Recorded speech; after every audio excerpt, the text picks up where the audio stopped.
Good evening, everyone. Welcome. It makes me extremely happy to see this many people in the audience because I know that the Board of Education, our administration, and all of you who are here this evening would concur that this is what we're really here all about, is to celebrate our teachers, to celebrate our Education Specialists of the Year. It is just so wonderful to see all of you. And this is a wonderful opportunity to be able to celebrate everything that you've done and continue to do for our students. This evening we have approximately 20 teachers and Ed Specialists of the Year to recognize, and we also have 12 educators who have achieved 25 years of service to the Fair Lawn Public Schools. So for that, let's start with a warm welcome and round of applause for all of our educators.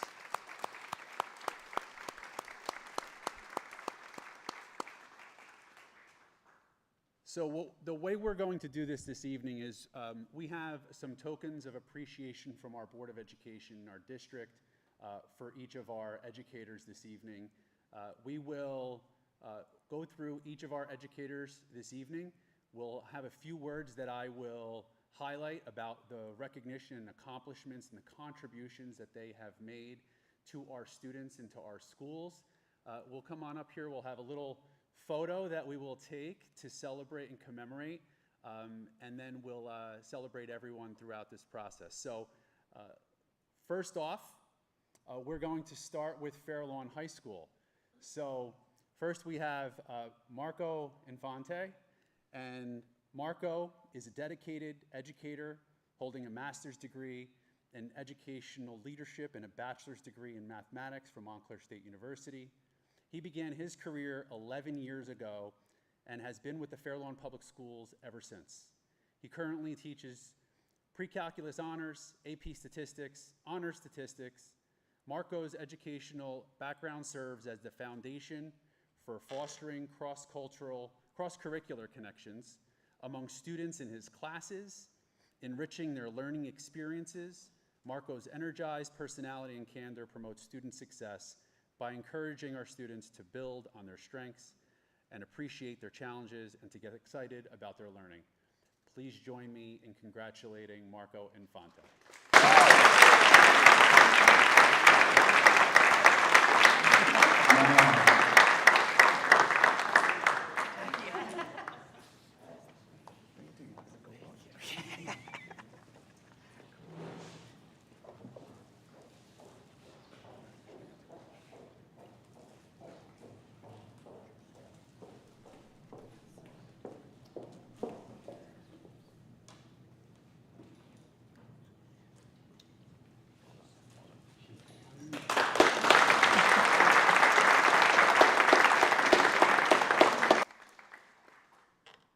Next up, Mrs. Jennifer Lebonsky has dedicated her professional life to the education of our students and staff in Fair Lawn.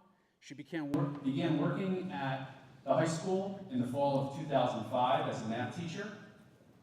Though she taught a variety of courses during her 15 years in the department, she was known for being the lead teacher in Algebra 1.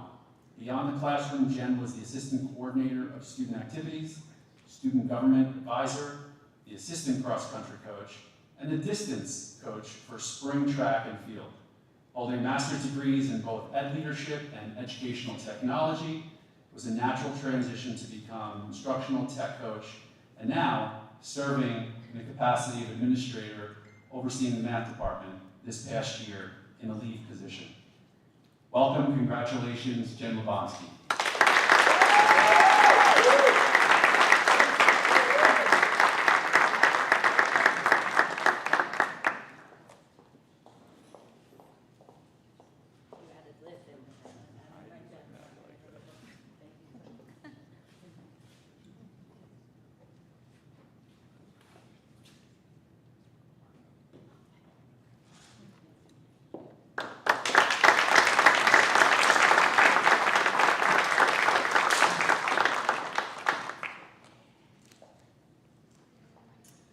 Moving on to Memorial Middle School, Nicole Arinsevilla, middle school art teacher.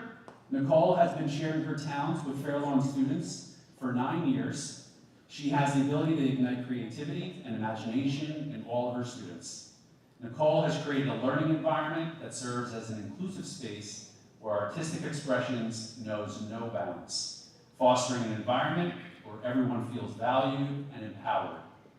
Colleagues describe Nicole as a caring and creative teacher who brings a quiet confidence and a strong sense of purpose to each day. Please join me in congratulating Nicole as Teacher of the Year.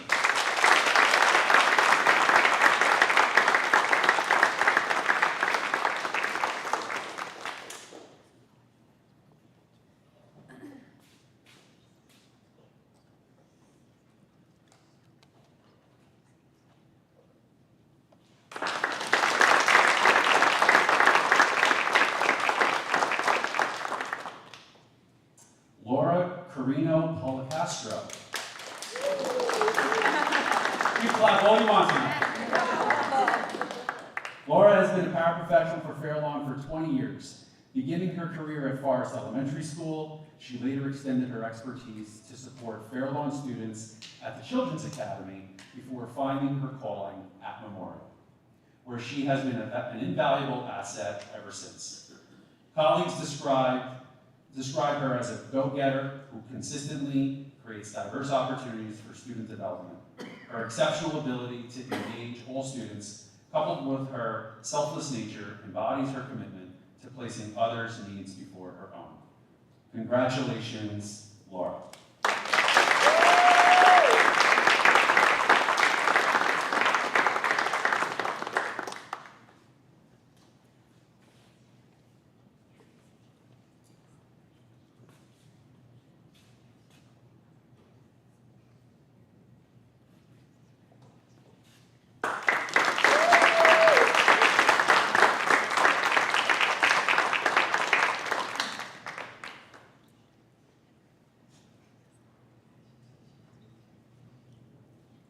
Thomas Jefferson Middle School, Ms. Danielle Benito embodies all of the qualities of an incredible teacher.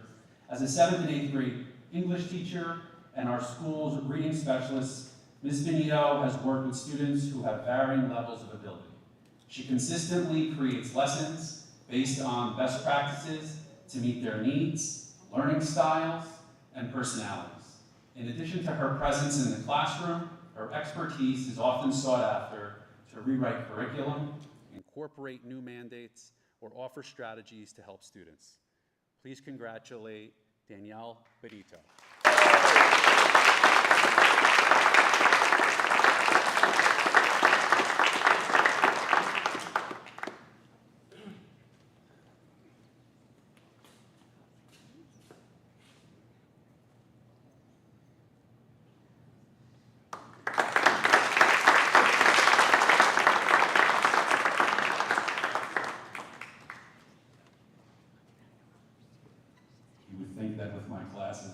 I could see that screen, but it's time for a new prescription. Mrs. Anna Romano has been an integral part of Thomas Jefferson Middle School and the Fair Lawn community. Mrs. Romano works closely with students and displays remarkable patience, empathy, and understanding. She can be seen helping all students, even acting as a translator whenever needed in our school community. In addition to her role in the classroom, Mrs. Romano has planned special events for the Flea Social Committee, volunteers with the Fair Lawn Access for All, and has dedicated time and energy to the Jackson Strong Foundation and Fleece. It is a pleasure to recognize Mrs. Anna Romano as Ed Specialist of the Year.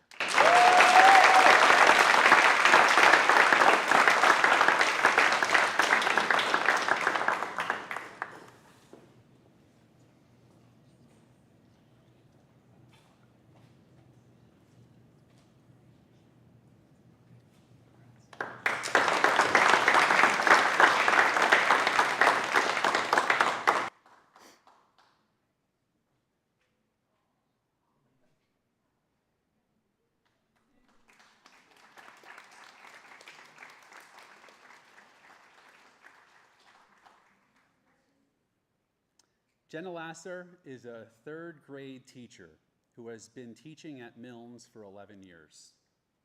She is recognized as creating a supportive and nurturing environment where each and every student feels safe and secure and has the opportunity to learn and to grow.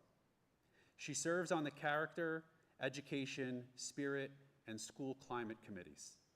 Jenna takes the lead on our Literacy Initiatives Committee, facilitating the planning for Read Across America, Author Visit, and One School, One Book committees.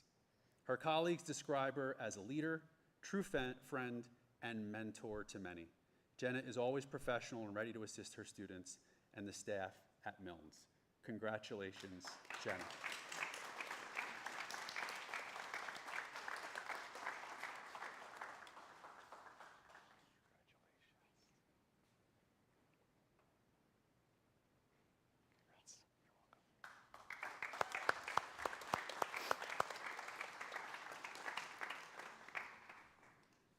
Michelle Stack is a 4th grade paraprofessional who has been working with the Fair Lawn Public Schools for 12 years. She has the innate ability to see where students need help and is able to accommodate accordingly. She truly goes above and beyond each day and is described by her colleagues as helpful, selfless, and caring. She continues to be an asset to our Milnes family. Michelle is always ready to assist when needed and is always present in after-school activities for PTA events. Congratulations.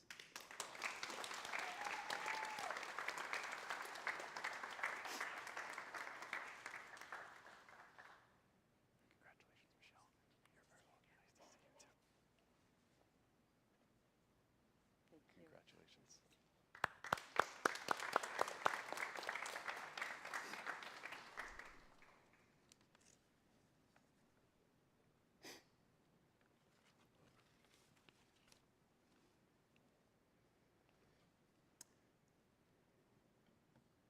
Leslie Tenney is in her 16th year as a resource room special education teacher at Lindcrest. She has the ability to engage all learners and is a guru in the area of multisensory instruction. In addition, she volunteers on several committees outside of her classroom and serves as the webmaster and INRS case coordinator. Leslie is a go-to person at Lindcrest. Congratulations.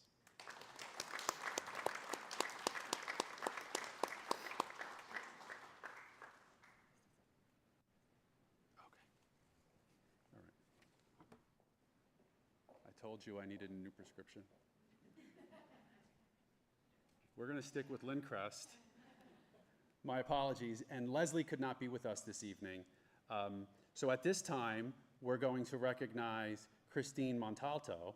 Christine has been a paraprofessional in Fair Lawn since 2007. Christine is kind, caring professional who is willing to do whatever it takes to help her students learn. She builds relationships with her students by quickly finding what their individual interests are and engaging them in learning.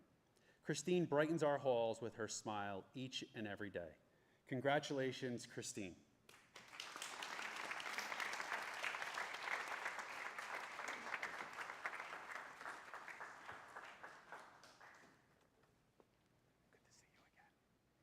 Good to see you again. Good to see you. Congratulations. Thank you so much. You're very welcome.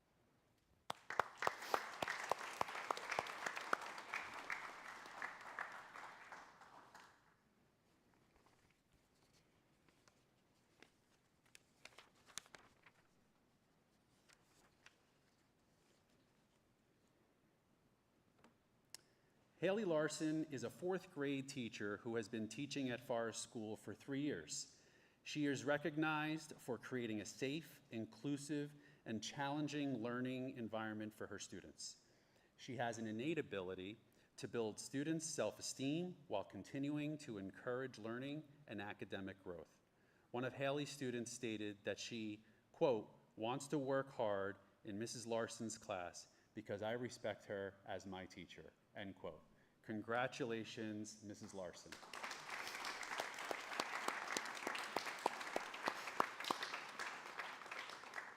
Unfortunately, Haley Larson could not be with us tonight, nor could Susan St. John, because Tanglewood was rescheduled for this evening due to the rain last night. So we're going to celebrate now Mrs. Susan St. John as the Ed Specialist of the Year. Susan is a self-contained paraprofessional and has been working at Forest School for the past 16 years. She is recognized for her inspiring her students to learn by encouraging them to complete their best work while providing the specific support they need to be successful. She always looks out for the well-being of her students and treats each student with respect and kindness. Congratulations, Mrs. St. John.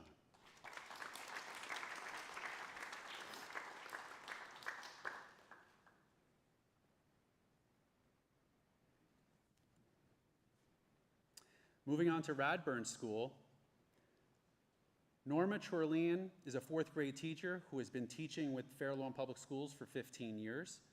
Her Radburn colleagues describe her as a dedicated teacher who goes above and beyond for her students.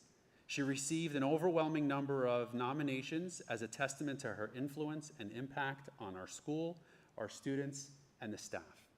She brings her wisdom and positive persona to all that she does. This is a long overdue honor for a wonderful and dedicated educator. Congratulations, Norma.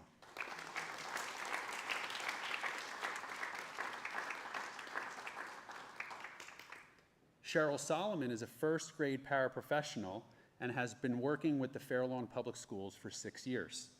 While at Radburn School, Cheryl has become an integral part of our school family. Many describe Cheryl as a kind, hardworking individual who builds relationships with the students she serves. She is an asset to the school family, and this is a well-deserved recognition and honor for her dedication. Congratulations.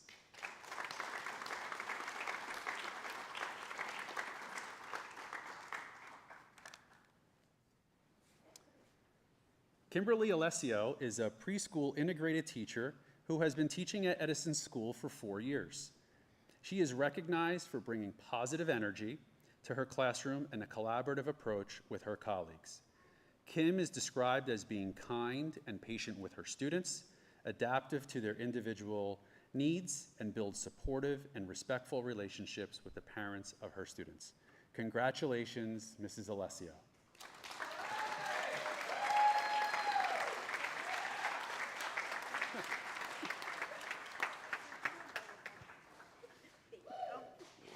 Congratulations. Thank you. Congrats. Thank you. Congrats.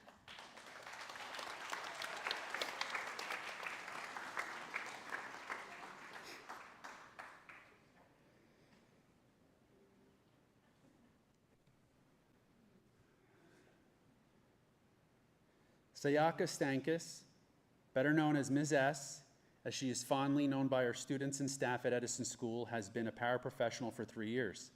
Ms. S began her work in Fair Lawn as a substitute in various buildings.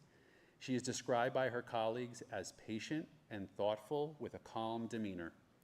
Ms. S is always looking for new and better ways to assist her preschool students with the challenges they face, to build them up, to maximize their potential. Congratulations, Ms. S.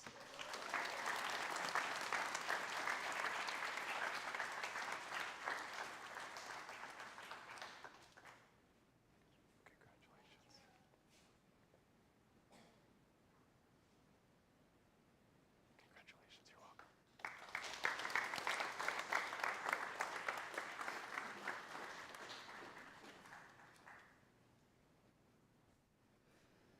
Laura Clark is a second grade teacher who has been teaching at Warren Point for 7 years. She is recognized for cultivating a nurturing, creative classroom environment that allows all students to succeed and achieve success. She is an advisor to our school newspaper, the Elementary Eagle, and co-founder of the Kindness Club. Laura has also spearheaded many community fundraisers at Warren Point, such as the Sock Drive for the homeless. She is currently pursuing a doctorate in education at Montclair State University. Her colleagues describe her as the type of teacher that makes everyone feel welcome. She makes you want to be the best teacher and best person you can be. Congratulations, Mrs. Clark.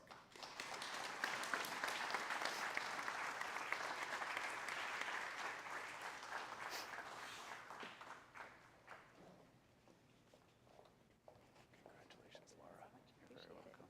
Thank you.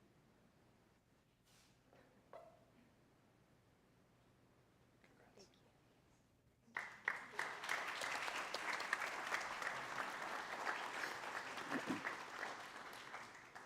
Sue Payne has been at Warren Point for the past 3 years as a paraprofessional. She has been in the district for over 10 years and is recognized for her compassion, creativity, empathy, and intelligence.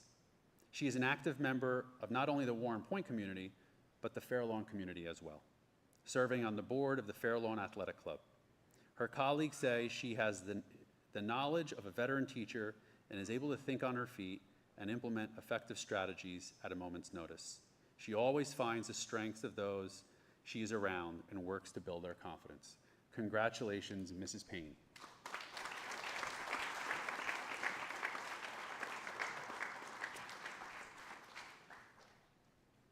Victoria Brown has been teaching kindergarten at Westmoreland School for 9 years. She is recognized for creating a dynamic and fun learning environment for our youngest students. Victoria is an expert at teaching foundational skills, which students build upon each year throughout their educational journey. Her kindergarten classroom is a vibrant and bright place where students build confidence and their love for learning begins. Mrs. Brown's students describe her as a great teacher who is also like a great friend. Congratulations, Mrs. Brown.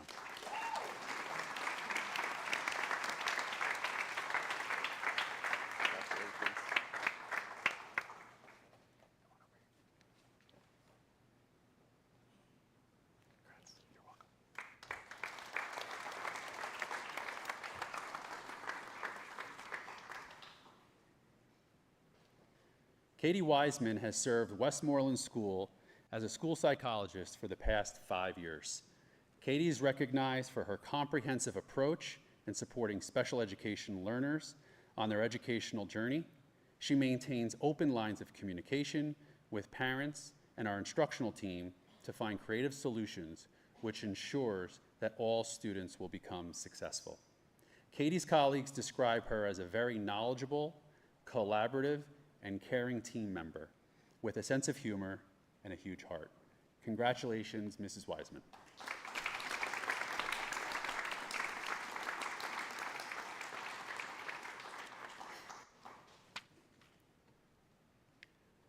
At this time, we're going to shift gears and congratulate and recognize all of our staff members for 25 years of service to the Fair Lawn Public Schools.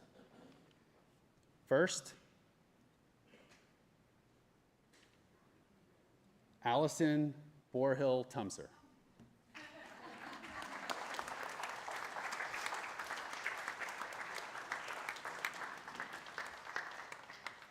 Congratulations, Allison. You're very welcome.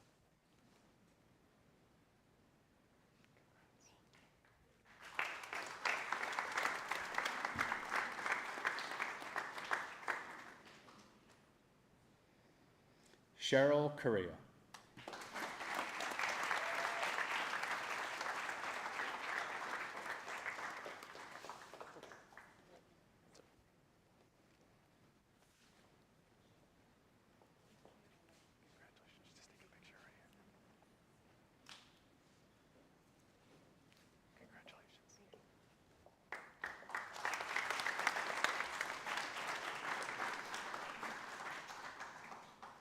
Lisa D'Elia.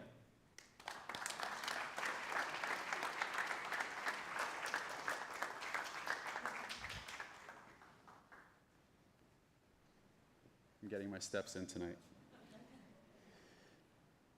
Iona Friedman.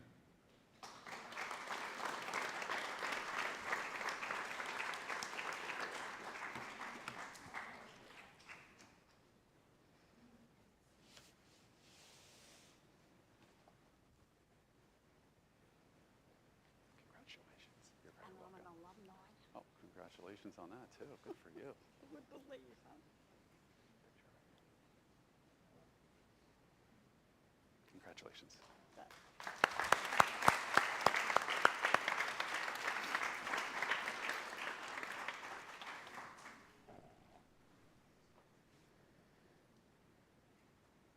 Kathleen Lissy Newman.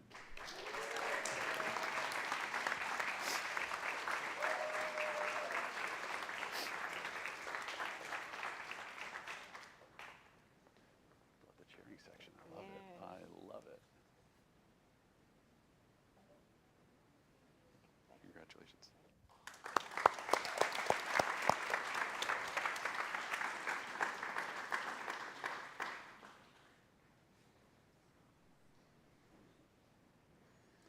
Conchetta Mallon.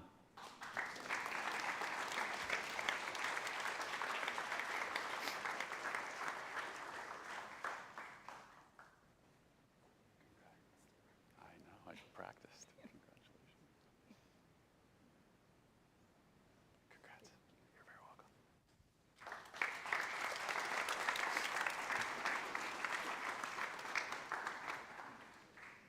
Matthew Markman.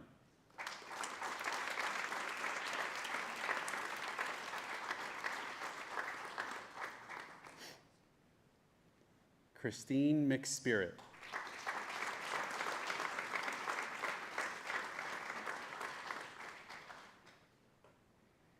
Usha Naik.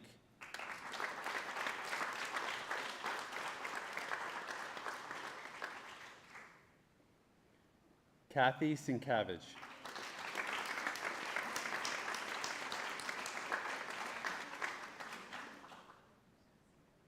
Janice Sloves.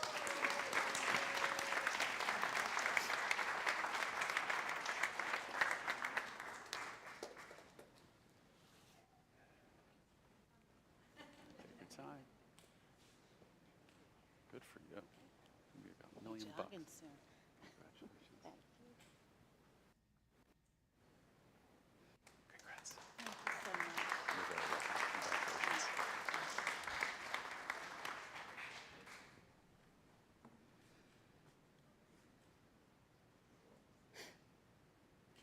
Jane Sokol.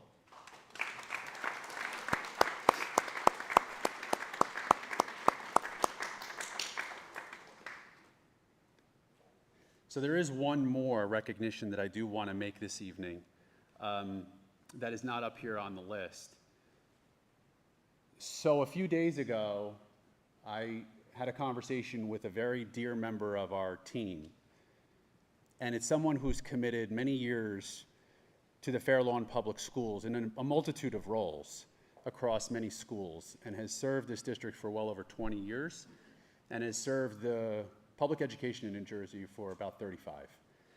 This evening, with regret, the board will accept the resignation for retirement of Dr. Lakatina. And I just want to congratulate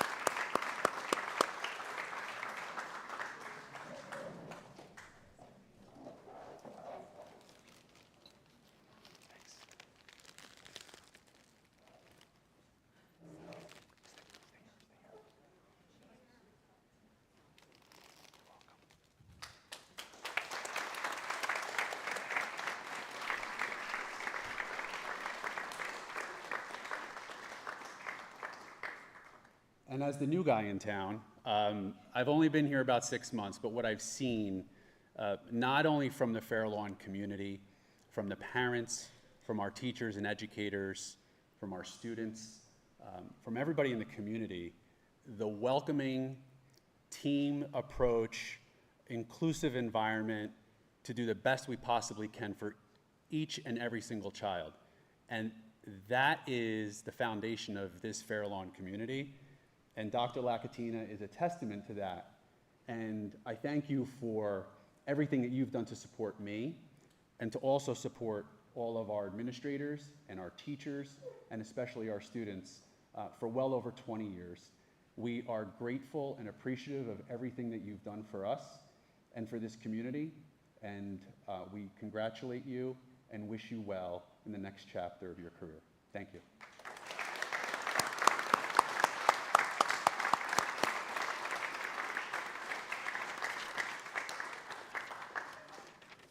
At this time, I think it would be most appropriate to shift to have our student reports.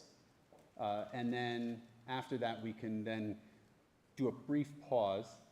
And if folks would like to stay for our State of Our Schools presentation this evening, you're more than welcome. We're going to be here for a while.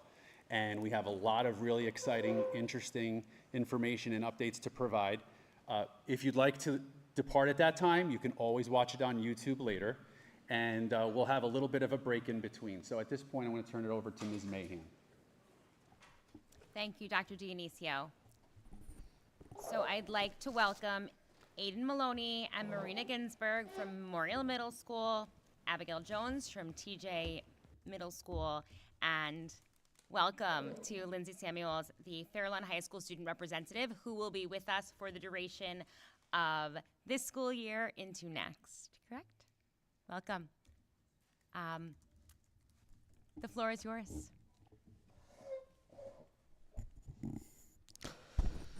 This year-long aluminum tap collection event is coming to a thrilling end tomorrow. Who will emerge victorious and win a fun activity with the staff? Will it be the 5th grade, the 6th grade, the 7th grade, or the 8th grade? The suspense is unbearable. I am here to collect all the tabs you've been collecting. Do you have a preference for where your stash should go? Should we boost the 5th, 6th, 7th, or 8th grade chances? Choose wisely. Our efforts will go to the Ron McDonald House, helping them support families and children in need. Please remember us as you enjoy your ice-cold canned beverages this summer. Keep saving those tabs. Who knows? Maybe next year I'll be back at Board of Education meetings representing Fairlawn High School's aluminum tab collection, as I hope to see this initiative there.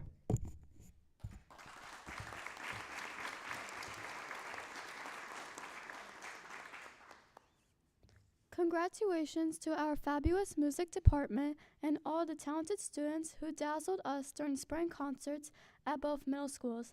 Your performances were nothing short of spectacular.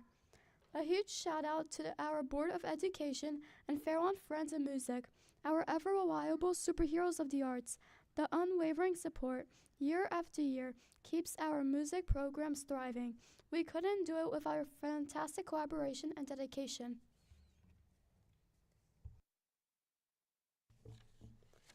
The carnival this past weekend was a great success.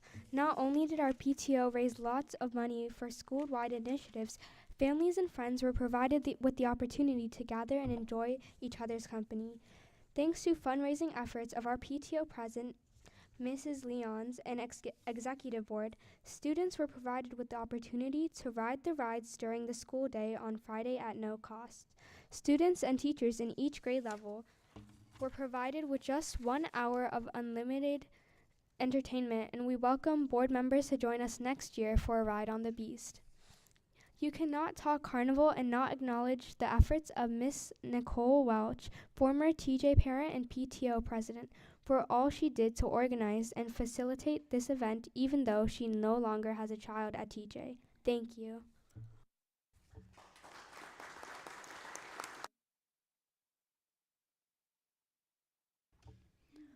On Monday, April 29, 8th grade students in the Chinese program at Thomas Jefferson and Memorial Middle Schools took a trip to the New York Chinese Scholars Garden.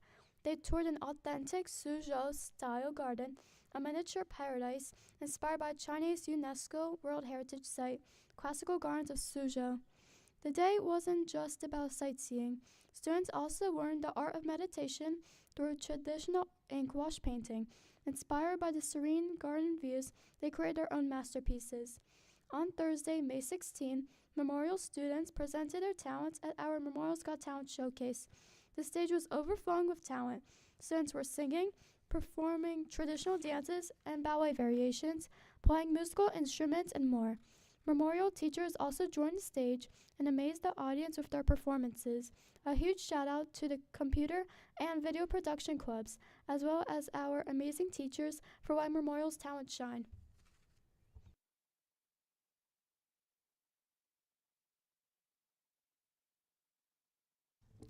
On Tuesday, June 4th, TJ's 8th graders are looking forward to their end-of-year trip to Six Flags Great Adventure. Our thanks to the PTO for their contributions towards this event. Yesterday, Memorial's 8th grade students put on their game faces for the much-anticipated decathlon. The event was legendary, and the 7th graders are eager to follow suit tomorrow. The day kicked off with brain-busting trivia and a hilariously entertaining lip sync challenge, reviewing our students' hidden talents. It wasn't all fun and games, though. Academic competitions spanned math, social studies, world languages, science, and language arts. Fitness challenges added to the excitement, featuring a shot put, broad jump, 4x100 relay, and a 50-yard dash. Our students gave it their all, filling the day of sweat, cheers, and a few sore muscles this morning.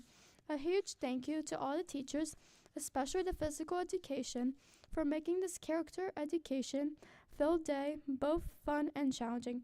Mr. Cofrancesco, you outdid yourself again. Here's to 7th graders who have big shoes to fill tomorrow.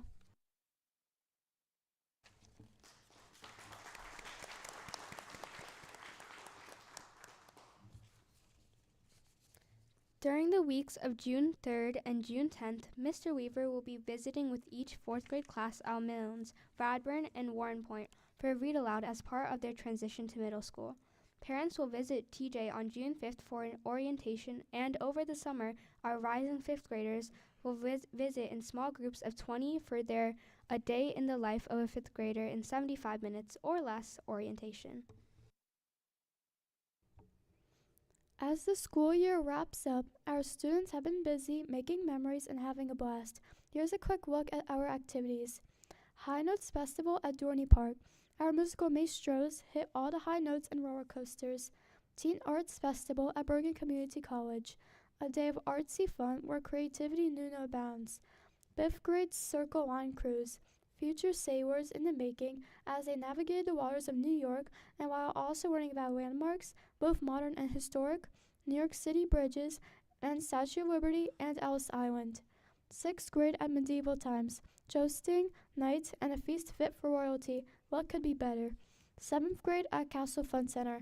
A day of non-stop fun with mini go-karts and more.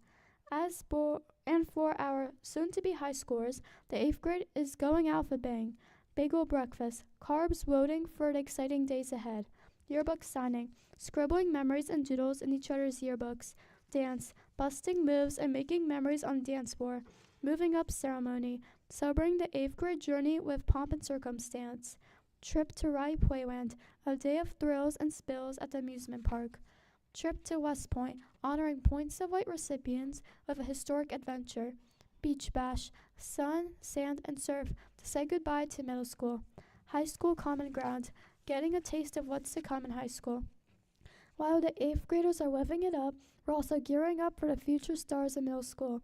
On June 5th, the current 4th graders from Windcrest, Forest, and Westmoreland will attend our award-winning Common Ground event at Memorial. It's a day designed to welcome them with open arms. Parents, don't miss the orientation that evening at the Memorial Middle School Auditorium. Prepare to be amazed. 8th graders from both Memorial and TJ are scheduled to visit Fairlawn High School tomorrow for their annual Common Ground and a day of cooperative activities that will begin their exciting transition to high school. Thank you for the incredible opportunity to represent our middle schools. Marina and I move on to the high school. We look forward to staying involved and sharing more wonderful experiences with you in the future. Your dedication and support make a world of difference for the schools of Fairlawn. And we truly appreciate all that you do.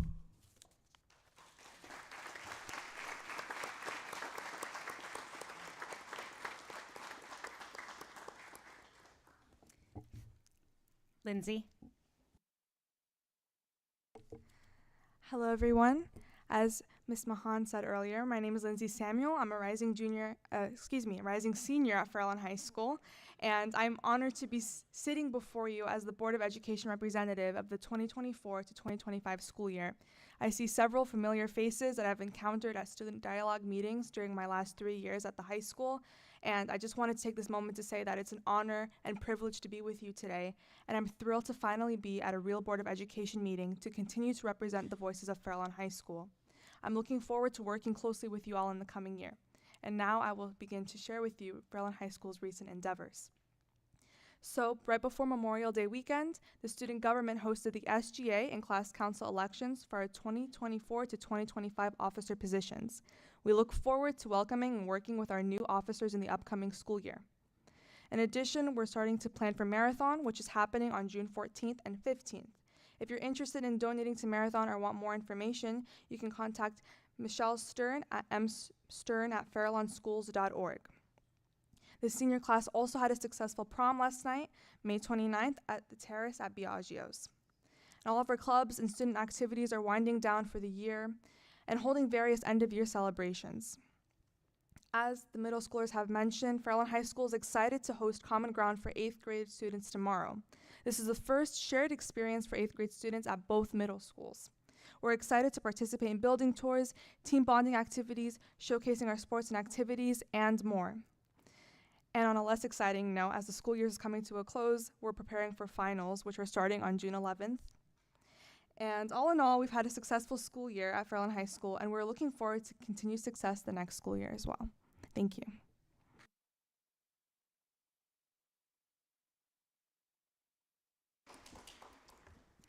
Thank you to all four of you for joining us tonight. I do realize how challenging navigating a schedule at the end of the school year can be. At this time, we'll take about 3 to 4 minutes for anyone who'd like to congratulate your colleagues or neighbors or family members in the awards provided tonight, as well as to either move up for our State of the District, is that what we're calling it? State of Schools presentation, or quietly sneak out.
If everyone can just circle back to our seats and we will get started.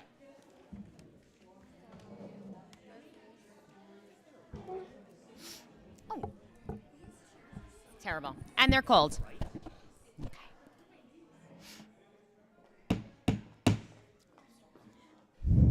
If everyone would just finish up those final photos and then we will get started.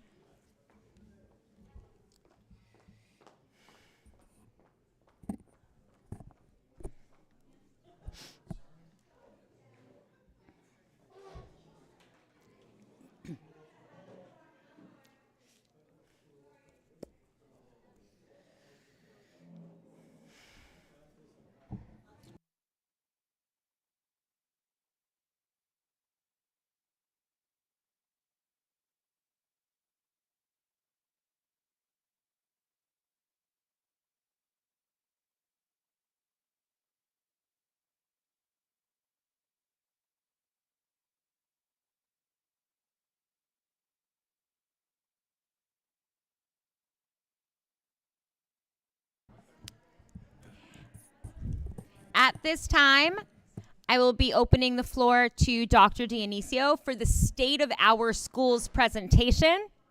I read that.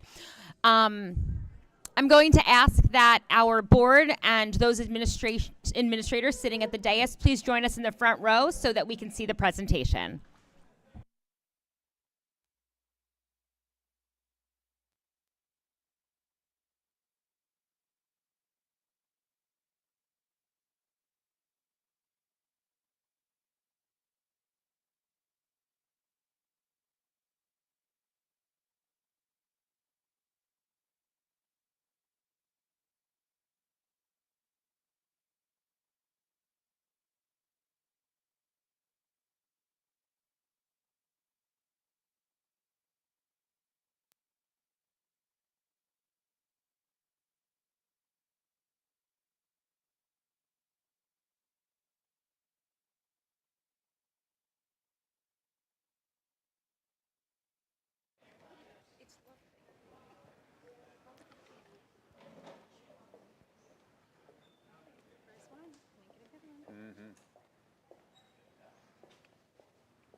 Good evening. So we're going to get started on the State of Our Schools presentation this evening.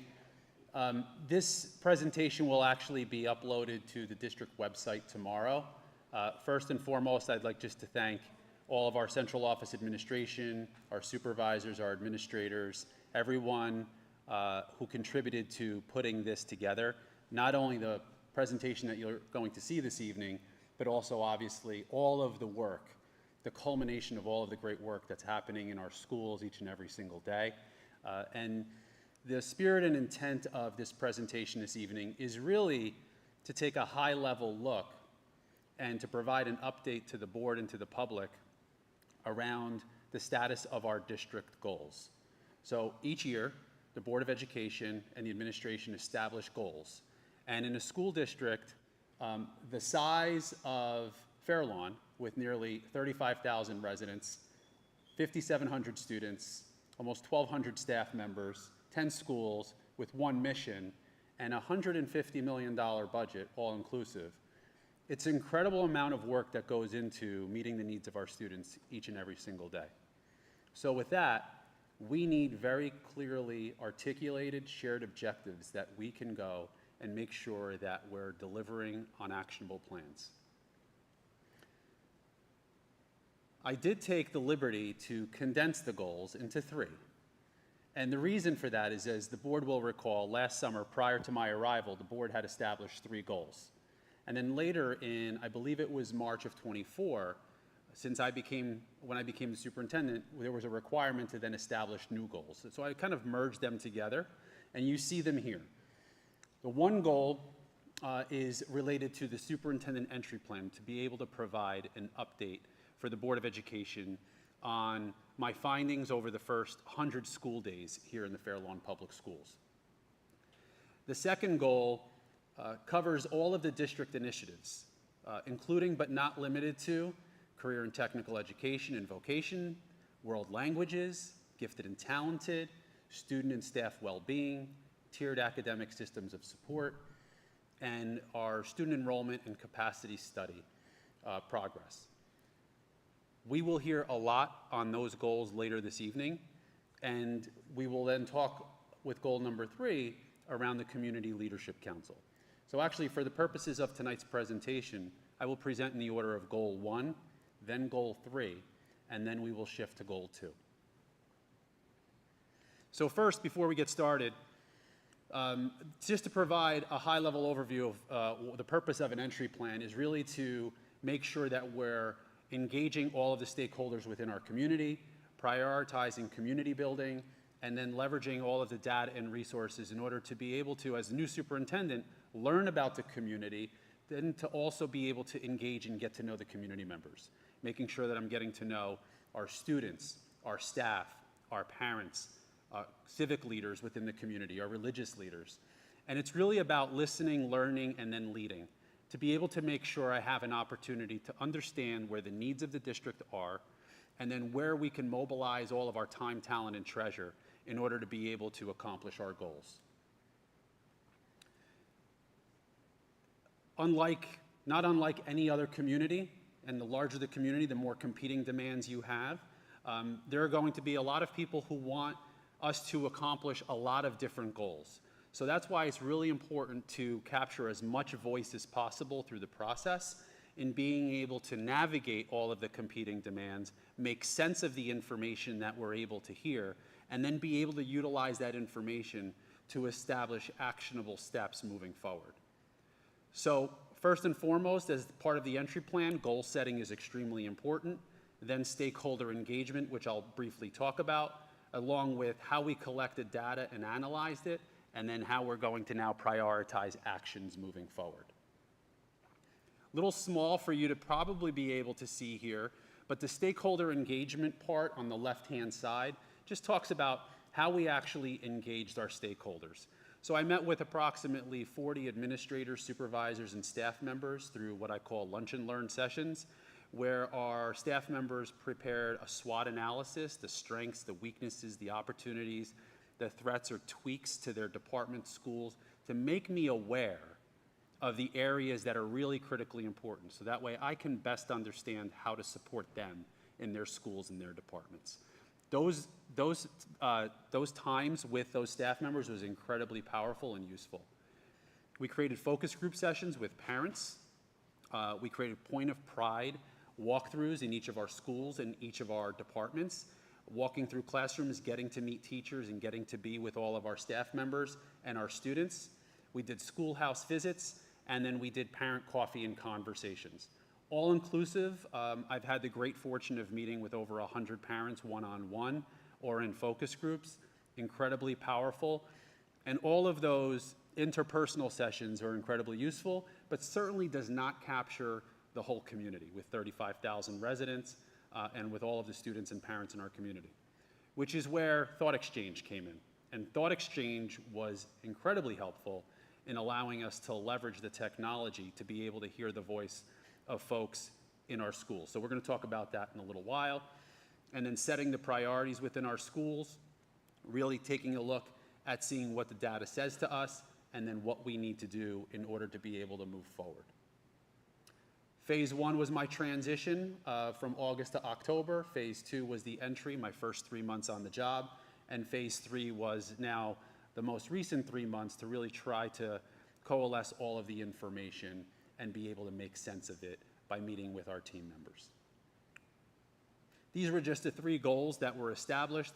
First, building trusting relationships with our Board of Education, being able to foster open communication with our stakeholders in our community, and then being able to, lastly, as our 3rd goal, celebrate the wonderful things that are going on in the Fair Lawn Public Schools, and then being able to identify where the shared objectives are to be able to understand where we need to go next.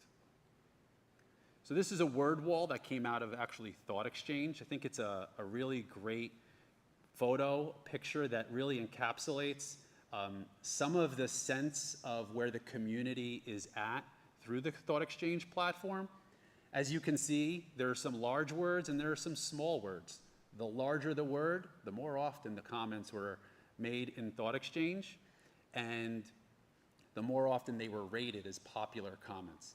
The smaller the word, still very relevant, but you could see comparatively speaking. You'll also notice that they're color-coded. Similar words, similar themes.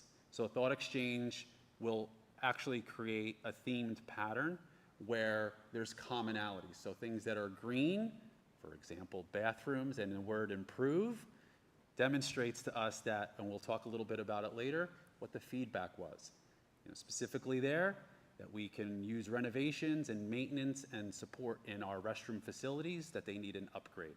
So those are the kinds of things that we can really glean from the feedback from our community. So you could see, also a little small, but you can see here how many participants we actually had through Thought Exchange that we would never be able to capture with focus groups and one-on-one meetings. So as you can see here, we had 2,423 participants on Thought Exchange. That's unique participants in our community. We had 2,186 thoughts, and all of those people rated 53,218 thoughts from other people. On average, each person rated 24 thoughts, which is a very, very high rating. So that demonstrates a high level of engagement in Thought Exchange within our community as a very valuable tool. You can see here what our participant groups were. So out of the 20-some-odd hundred folks that participated in Thought Exchange, 1,297 were students, 468 were parents, 582 were faculty and staff, and then there's a sprinkling of smaller groups naturally. So our Board of Education is in there, and obviously we have 9 members, so relatively speaking, you see the pie chart there and how it's laid out. So on the overarching themes, the 5 big themes that came from Thought Exchange were a focus on academic excellence. These are all the key takeaways as really positive shared objectives within the school district: school spirit, diversity and inclusion, facilities and infrastructure, and staff and teacher support. So those were the specific areas that were the top 5 themes that were identified within the Thought Exchange survey that we conducted. Specifically here, we've broken down those 5 themes into 6 different areas. And these are the areas that we will now continue to take a look at as an administrative team, and we will bring that feedback to the Board of Education around the 6 top priorities. And then underneath each of those major priorities, there are either 2 or 3 specific action steps that we can take. I'll preface it by saying this: a lot of this work we're already doing. It's just that the community has stated and emphasized that these are priorities that they want us to continue to support. So they've given us very specific feedback. And with Thought Exchange, we're able to really analyze that data and be able to do a deep dive to really tease out a lot of the specific feedback that the community has shared with us, so we can glean some additional insights. And this information is going to be helpful so we can establish what our new district goals are going to be for the 2024-2025 school year. So first, enriching student experience. You can see there numbers 1 and number 2, school spirit and real-world learning. In real-world learning, making sure that we're continuing to take a look at how we can take what our students are learning in the classroom and then applications to the real world, right? Through their careers, through community opportunities. The second major theme, creating supportive structures. One of the areas that really came out was that they would like us to take a look at our high school start time. That the current start time is too early, and to have us examine what the research says and if there's a possibility of taking a look at what that could look like moving forward. Special education, continuing to engage our teachers and therapists with input on placement and support for our special education students, taking a look at our code of conduct and our policies and procedures. And then our last major theme here with preparing for the future, something that will look very familiar, is career and technical education. That popped up as a major priority for our community, from our parents, from our students, and from our staff. Continuing to take a look at opportunities for our students to pursue paths that are beyond the traditional college path for career and technical education. And along the lines of preparing for the future, while we already engage with financial literacy, there was an appetite there for more engagement with financial literacy so students could be prepared for the real world.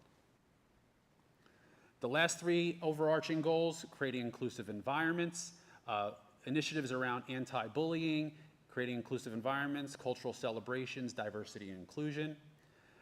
The fifth goal: supporting academic excellence, taking a look at areas for study skills where we can have opportunities there for our students, and more staff collaboration through professional learning communities, or what we call PLCs. And last but not least, supporting our student well-being. Those are the facility improvements, specifically around restrooms, mental health awareness, continuing with the great efforts that the school district has taken over the past 10 years and continuing to build upon that foundation, and also making sure that we're prioritizing our staff wellness as well. So that is an update on the superintendent entry plan. I'll be providing more detailed information on that, but this is just a high-level overview. And the board will be receiving some more specific reports that you can peruse and do a deeper dive on your own as you see fit. Now I'd like to shift our attention to the third goal, and that was the goal around the Community Leadership Council. And this was a goal that came up a couple of months ago, back in, I would say, January or February, and it was an initiative that I discussed with our team around bringing together members of our community to address the foundation that we've established in the Fair Lawn Public Schools for supporting diversity, equity, inclusion, making sure that we have a positive and inclusive environment for all of our students. And to bring stakeholders together in order to be able to discuss where our strengths currently exist, what we're doing really well, what plans we have for the future, and then what other ideas and voices do our community members have. So I'm very proud and happy to share that we have an amazing team. We had an amazing meeting today with 25 members of our community. We had our first Community Leadership Council meeting. Some of the people, including board members who are here with us this evening, were in that room today, and our administrators and staff. We had about 25 people, as I mentioned. We had students, we had religious leaders across numerous religious backgrounds, faith leaders within our community. We had a number of parents, we had our staff. We had just a really great cross-section of community members. We're going to have our next meeting in probably late September. We're going to be soliciting more feedback from the stakeholders that participated today. But it was a very wonderful, spirited conversation where we had each of our schools, our elementary, middle, and high school, along with our supervisory departments in social studies, multilingual learners, world language, music department, special education, social studies, ELA, English Language Arts, present and provide an update on the status of the work that we do through our curriculum, through our assemblies, through all of the programs that have been established in the district. And we had an opportunity for our parents and students and civic and religious leaders to be able to engage with us, to give us feedback on that, and to also be able to share ideas. So we're looking forward to many more of these meetings, be able to share the progress that we're making. And really the purpose of the Community Leadership Council is to create an opportunity, to create a forum in order for folks to be able to share information and for us to get insights in order to then bring back to our team and make decisions moving forward. So I'm going to now shift over and pass the baton to Dr. Lakatina to take us through the next portion of our presentation.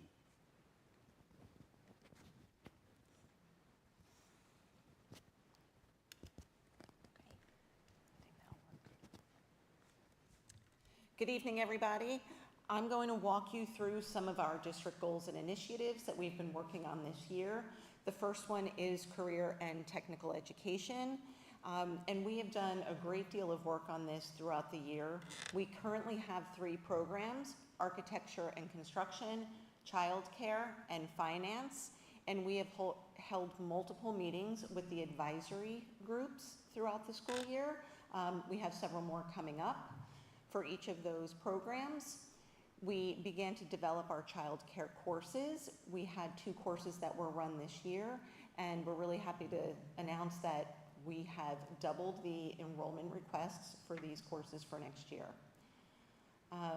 Our current 8th, 9th, and 10th graders took career inventories in Naviance, and our current 11th and 12th graders also use these Naviance inventories to help them with their post-secondary planning, which is very important for our students.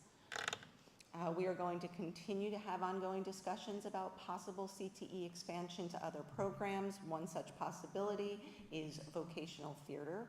We have many courses already in place, and we may be able to very easily create another program in that way. And then we also have our global logistics and supply chain that's going to start in September. Some additional action items that took place this year is we worked with other agencies to talk about career pathways that would be especially valuable for our students and lucrative, and many of these discussions took place within those advisory committees. We were able to bring our students in architecture and construction to some on-site locations. They went to go see a dam project that was being built. They went to the Interstate Park Commission. They talked about the possibility of engaging in doing some storefront improvement right within the town. Our child care students did some internships in daycare centers and preschools, and they also helped in our elementary schools. And our finance students went to various on-site meetings, including meeting with bankers to discuss what the market demand is for very specific jobs. So that's been very beneficial for our programs this year. If we in the future decide that we need to create new buildings or physical spaces for any future programs, we will need to meet with our architects and talk about those types of things. But right now we are able to handle the programs that we currently have. We are going to continue to create course outlines for any other possible programs, such as the vocational theater. And we are also always having ongoing discussions with our advisors in our advisory meetings about any other industry partners that we can continue to work with for student placements.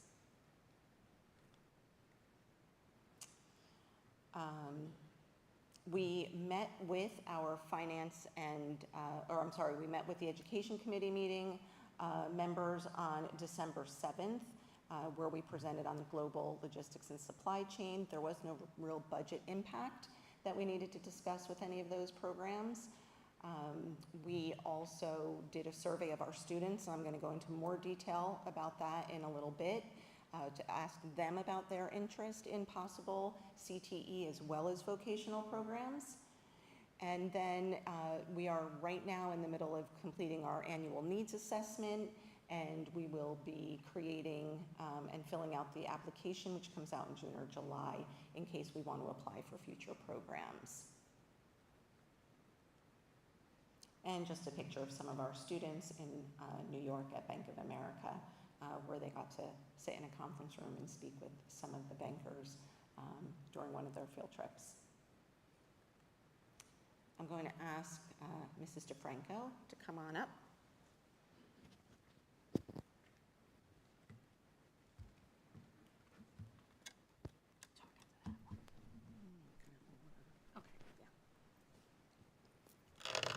So I gotta move this like almost to the floor. So I have the lovely pleasure of speaking about maintaining staff and student well-being. This was a continuation goal from our previous year. It resonated really well, not only with our staff, which I think it was like the second hot, this was the number 1, I think, for staff, number 2 for students when we were trying to rate district goals and when we had sent the survey out. So it was exciting to bring it back again, but with a couple of enhancements, which I will speak about this evening. Just going to move this forward on here. Can I move this forward on here? On there and then on here too. Okay. Just move that and then that one, move it if you need the screen. Okay, just in case. Thank you. I might need a little backup on that. So we continued our district-wide committee. We sent out an email this year, and I was very excited to find out that all of our committee members who were on the committee last year said yes, they would return. So that's always a welcoming kind of exercise. There were 25 staff members, and we met twice this year. Last year, we met so many more times, but since we kind of got it down pat, thanks to the efforts of the committee, and we had a trial run last year, we were able to establish a more kind of seamless process for this year. Part of what we were talking about in terms of wellness was not only our student and staff wellness day, but also to expand that a bit to make sure that we were covering what we needed to in terms of district policy and procedure and state of New Jersey guidelines, and also expanding that to student behavior and student safety as well.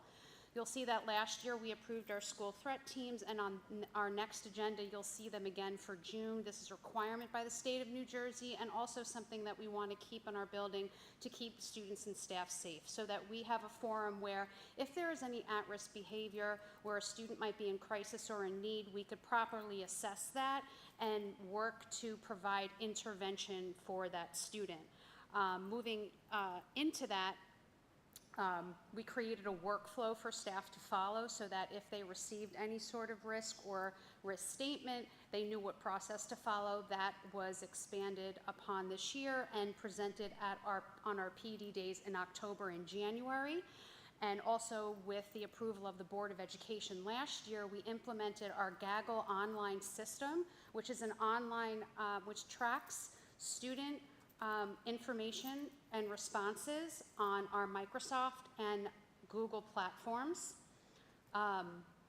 It has been very powerful in catching student statements that they might be writing that could be harmful, and we've been able to intervene as a district and provide that kind of care to make sure that they are not a danger to self or others.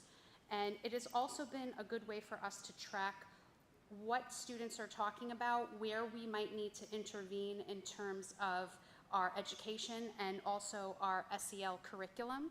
And we have a pattern where it could be a high crisis situation, a medium crisis situation, a lower crisis situation, and our building administrators, along with myself, Dr. Dionisio, and the Director of Security, filter out which kind of at-risk behaviors or flags that come up on this system need further intervention. Make sure I'm getting this right. Okay.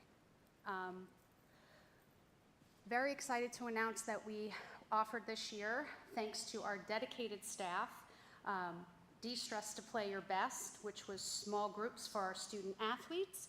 This was also expanded to other kind of high-stress situation or groups, which related to student testing or high anxiety situations. Thankful to my high school staff for running that, and especially Val Pascal for doing that. It was extremely powerful for our students. Middle school students received small group lessons this year from the school counseling department. That was initiated by Ms. Brenda Gupta. We started push-in lessons last year and this year, but we also expanded that to how to be an upstander if you were new to the district, and also created lunch bunches. And our Fairlawn High School SEL committee has just been amazing in terms of providing more curriculum-rich feedback for us as the year went on. Now to Staff Wellness Day. We decided to expand the time of that a little bit. People felt a little bit rushed last year. We're going to talk about that on the next slide. And we also kept our student wellness committees in order to develop our Student Wellness Day activities. Each school had Friday wellness events, and we were able to hold our Staff Wellness Day. Let me see if I could get this brochure up for you. This is what we did for Staff Wellness Day. It's not projecting. Well, maybe I'll send it an email, it's okay. But wish you could see it because we did a neon theme this year. Thank you to Mrs. D for coming up with the neon theme. It was very well received. And it ended up being a really exciting day. Let's see if I don't know if the video will work, but we'll see. We also had our contracted agencies, Effective School Solutions and Care Plus, give PD, and also do push-in groups and lessons. At the secondary level, I really thank our middle school principals for organizing a assembly with the Bergen County Division of Human Services. It gave information about teen dating violence and harassment. We also partnered with the Fair Lawn Board of Health to provide a speaker series on opioid use. And congrats to the Student Wellness Committee at the high school because they organized a wellness fair that was all for our students.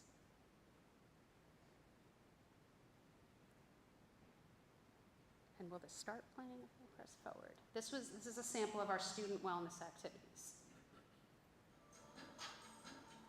Elementary and middle school level.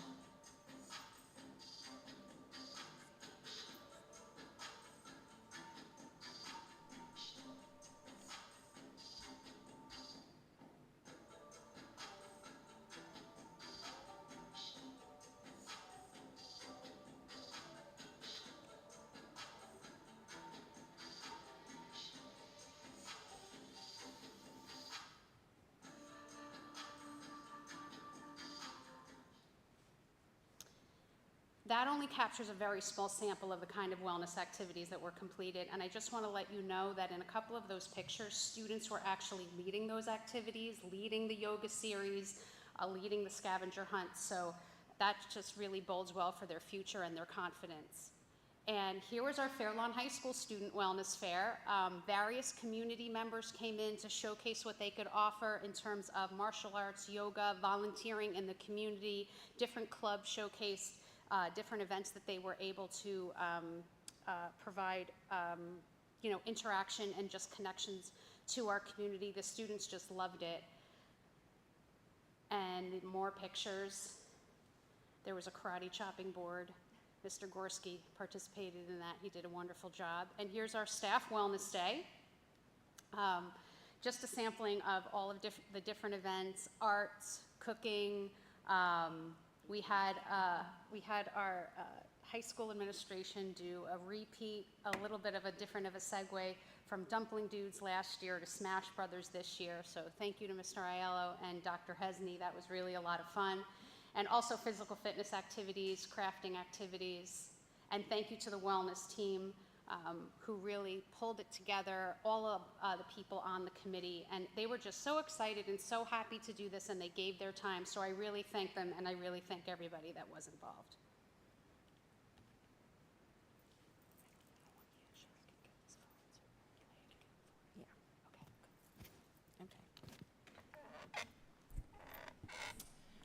One of our next initiatives and district goals was the tiered academic systems of support, and throughout the year we had multiple professional development opportunities for our staff in the area of giftedness as well as the area of need and support.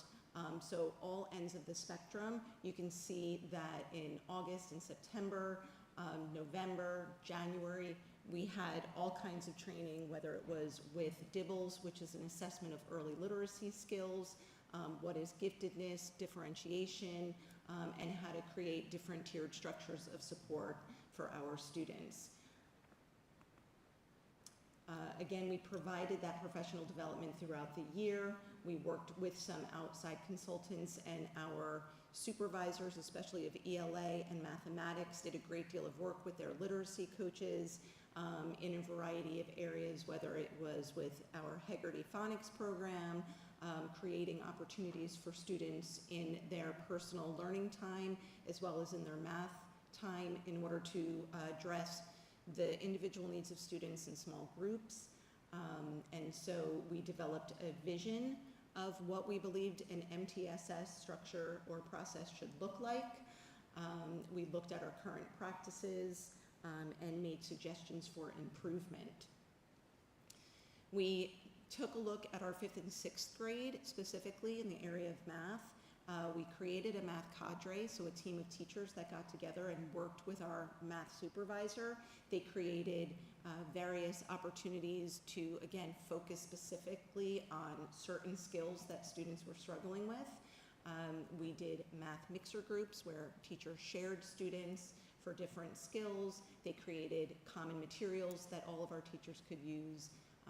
They also did Flex Fridays, which allowed the teachers a little bit of flexible time to address, again, areas of need right within the classroom. And we also put turn and talk practices in place. We created new protocols for DIBELS for grade 1. We worked with our special education department under the guidance of Mrs. DeFranco, and they created some new protocols for reading portfolios in our K through 4 LLD classes and resource room classes. So this is going to be an ongoing process. It's not something that can be completed in 1 year. It is ongoing. We targeted some specific grade levels and areas this year, and we will be continuing that work throughout the summer and into next year. We did much of this work. If you wanted to take a look at it later, we did this data analysis work and identifying our small groups at faculty meetings and grade level meetings. So now I'm going to move on to the student survey that we provided. So I'm going to talk to you about the results of the student survey that was given to our students in grades 5 through 12, asking about their interest in world languages.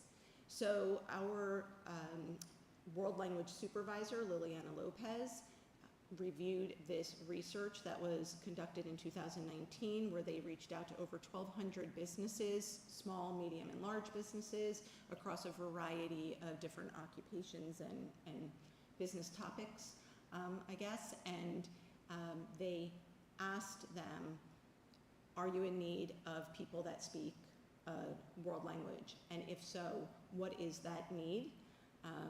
So, because I cannot see that far, if you look at the right-hand side of this document, you can see that 9 out of 10 of the employees that were surveyed said they have a great need for their employees to speak languages other than English.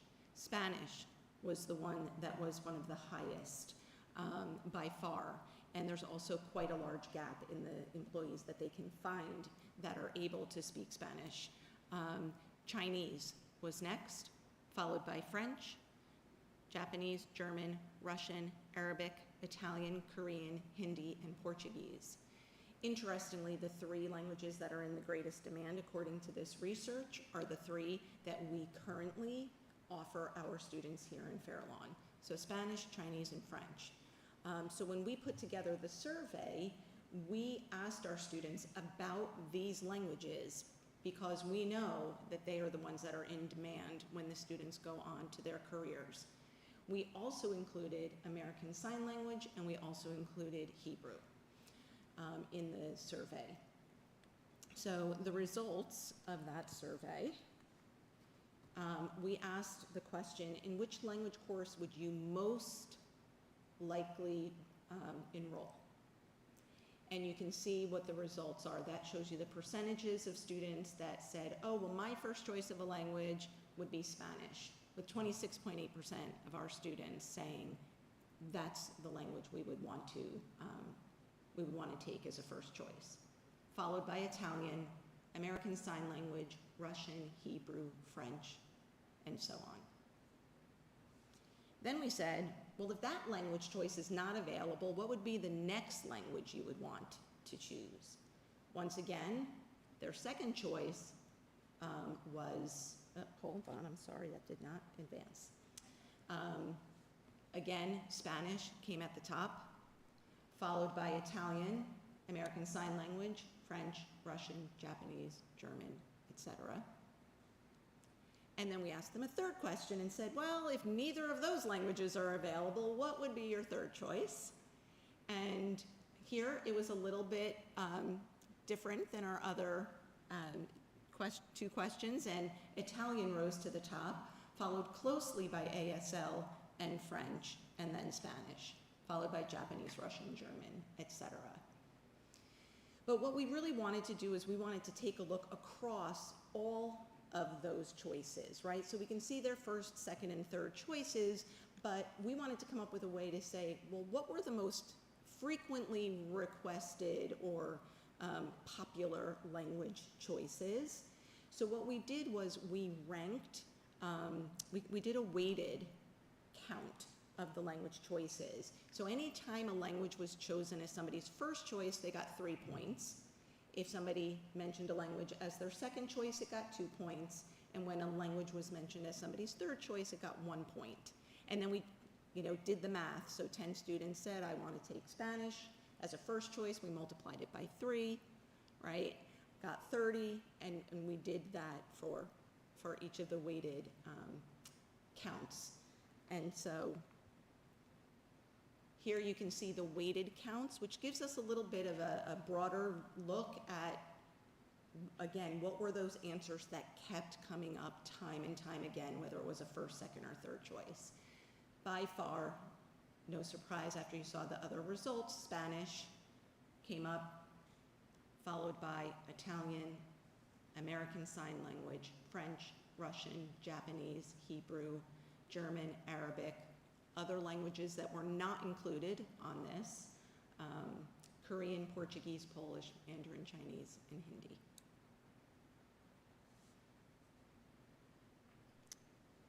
I'm going to talk to you now about coding and computer science. Very exciting. We've done some great work in this area throughout the year.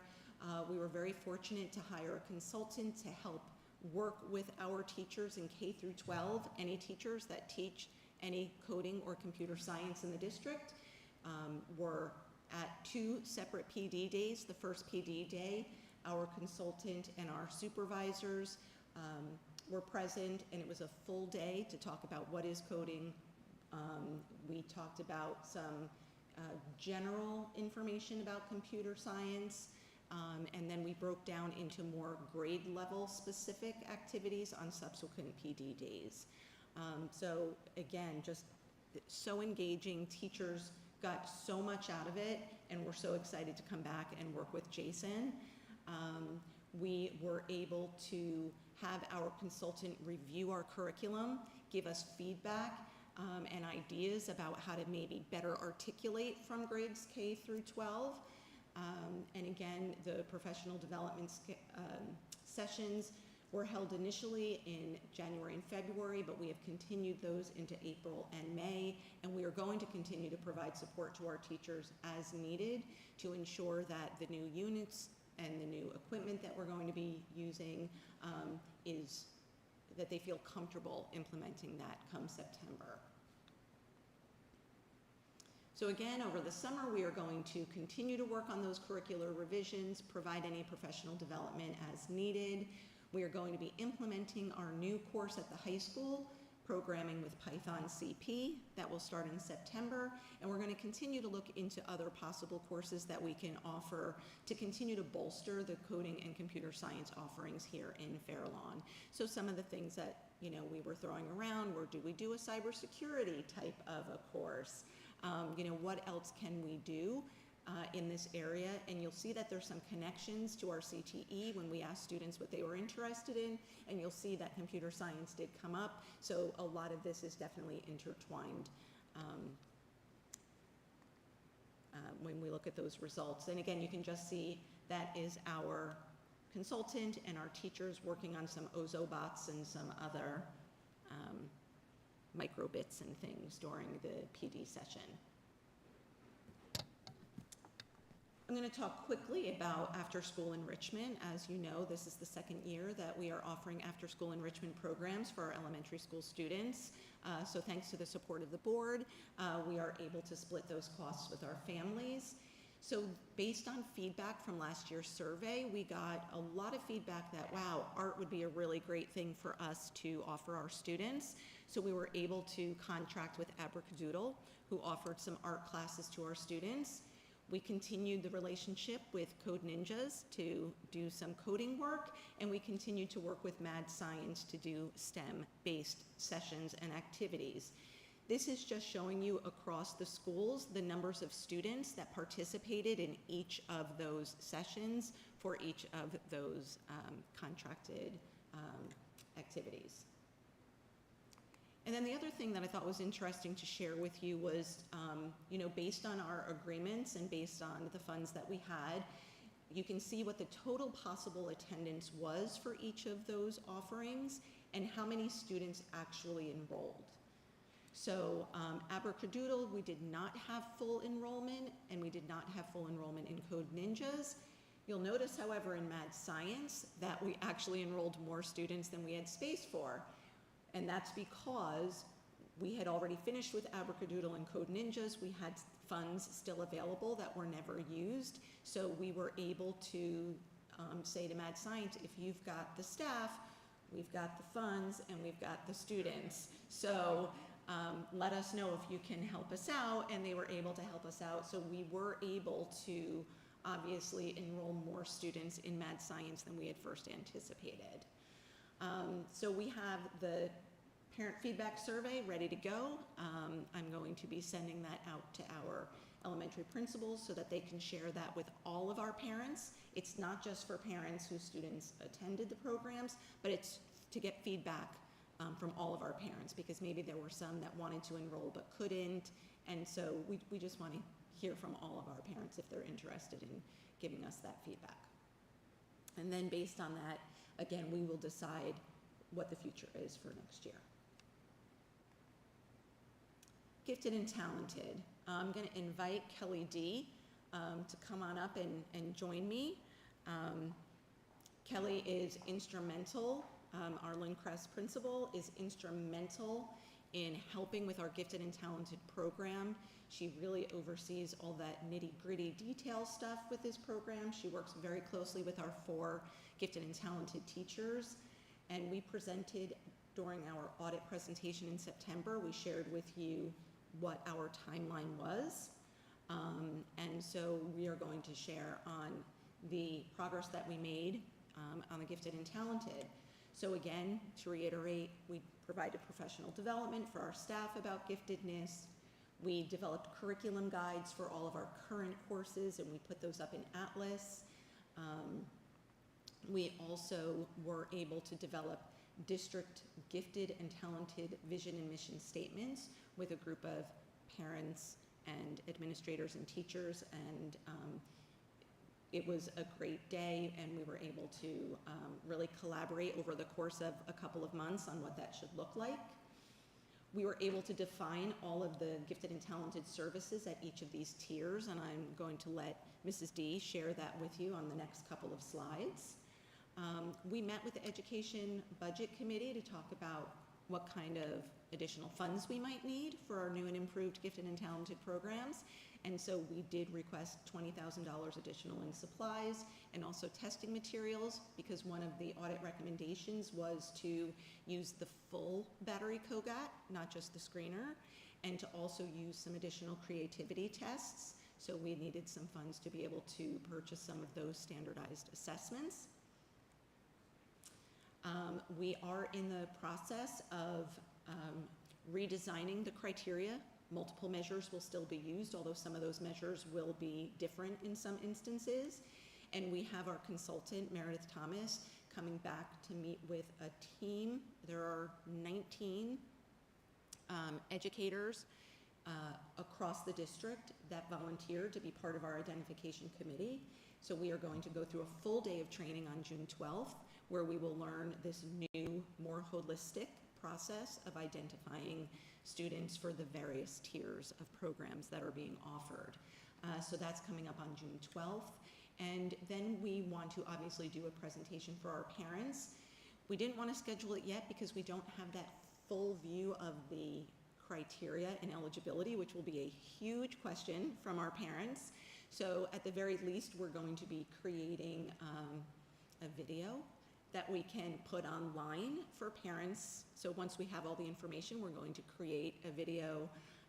We might have Mr. Gorski come and help narrate that, because he's got a great voice for those kinds of things. And we're gonna put that on our website for parents to see, and we will make sure we do in in-person presentations in September. We will do the identification in September, so we're not really going to start the programs till October 1st, so there's time for us to be able to still present in more detail to our families. Okay? And again, over the summer, we're just going to continue working on our website, develop our handbook for gifted and talented, and then in the fall, we're going to be implementing the new programs and services. Our vision and mission, if you want to take a moment to just take a quick look. This was a collaborative effort, again, by that team of educators and parents and administrators.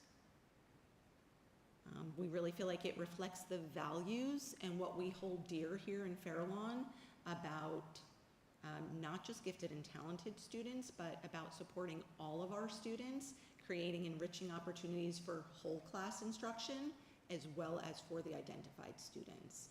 So you will see within our vision and mission that there are some opportunities for all students, opportunities for some students, and then you've got tier 3, which are those opportunities for those truly gifted students that need more than we can provide even in the first 2 tiers.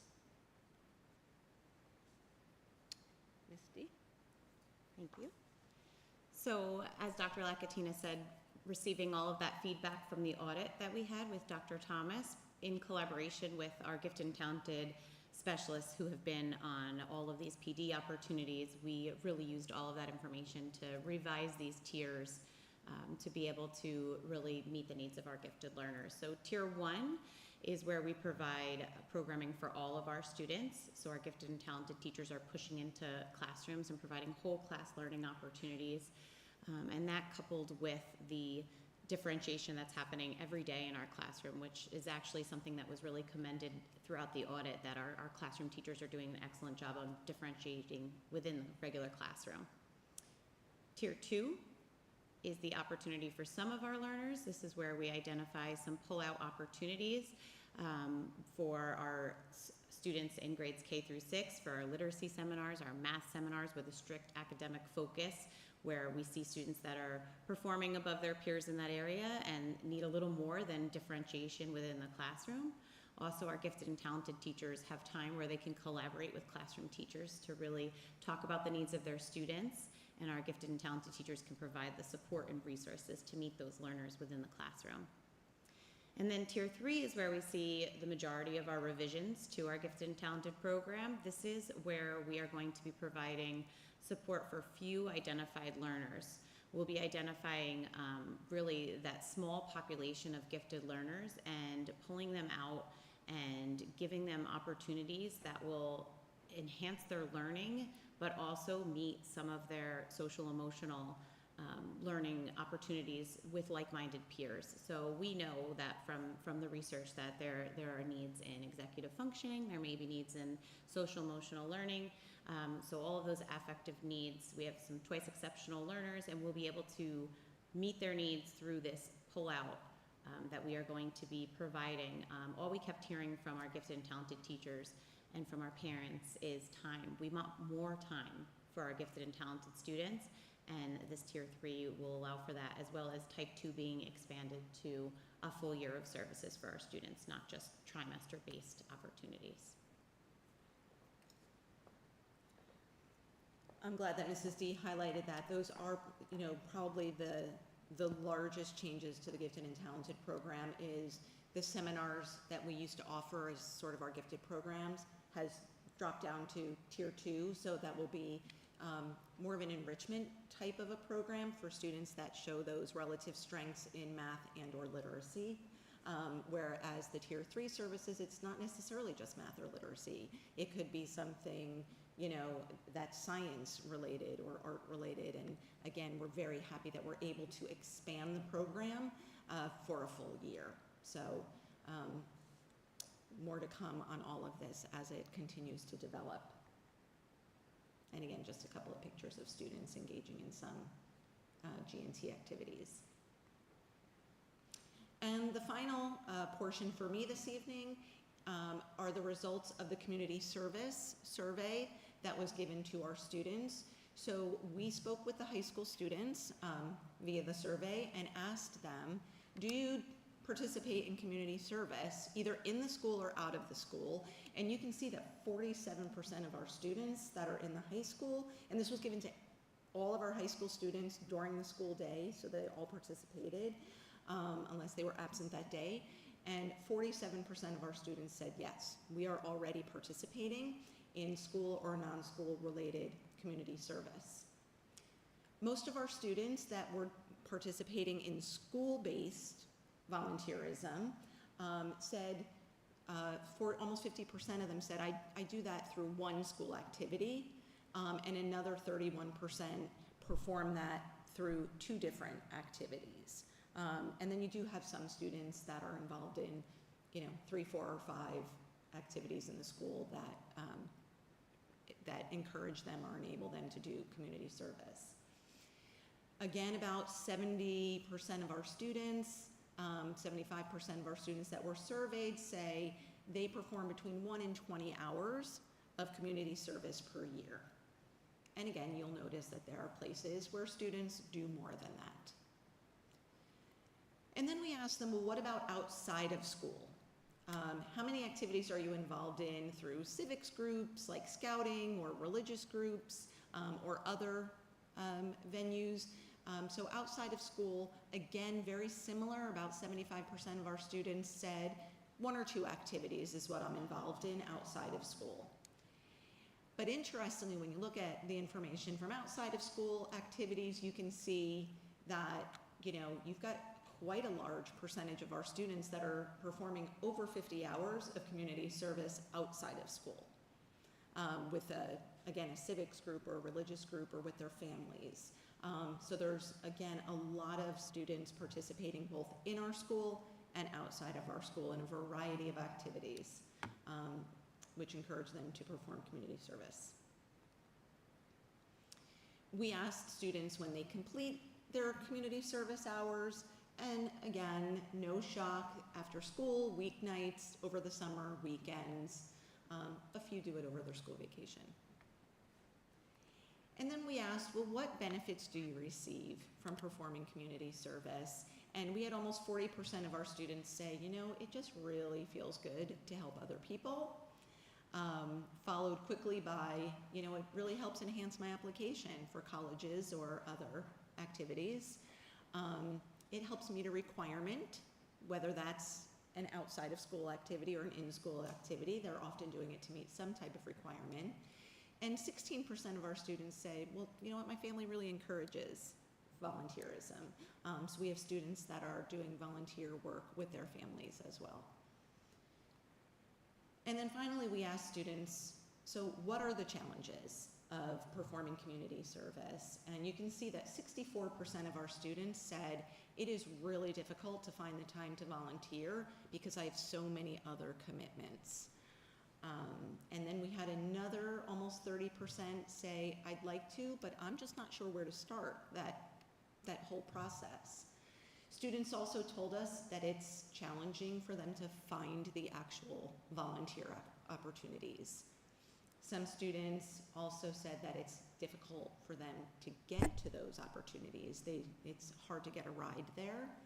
And then you had 19.4% of students that said, I'm just not interested in volunteering.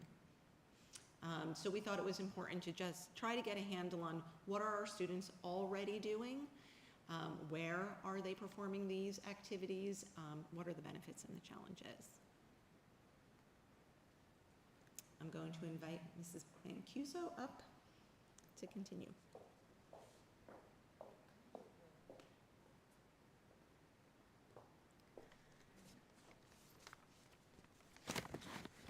So for the final portion of this presentation this evening, we are going to talk a little bit about our student enrollment within Fairlawn. Student enrollment has been a topic that has been widely discussed previously, and it has even resulted in several referendums. So tonight we're going to talk about some of that history, our current trends, and planning for the future. When we think about why we analyze student enrollment, there's a couple key areas that we really want to consider. So student enrollment is essential to how we allocate our resources within our school district, especially from a budget perspective. from a teaching and support staff to our educational supplies, and then even on operational scale with planning of transportation.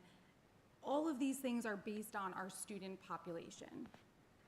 So during our budget process, which you just recently heard me talk at length about, we were closely analyzing our current staffing, curriculum, programmatic needs, as well as our student services, support resources, and then how are we going to allocate all of these resources based on those programmatic needs and specific educational requirements. So lastly, we talk about strategic planning and how that encompasses all of the areas to develop a long-term plan that will be able to meet the goals and objectives of our district.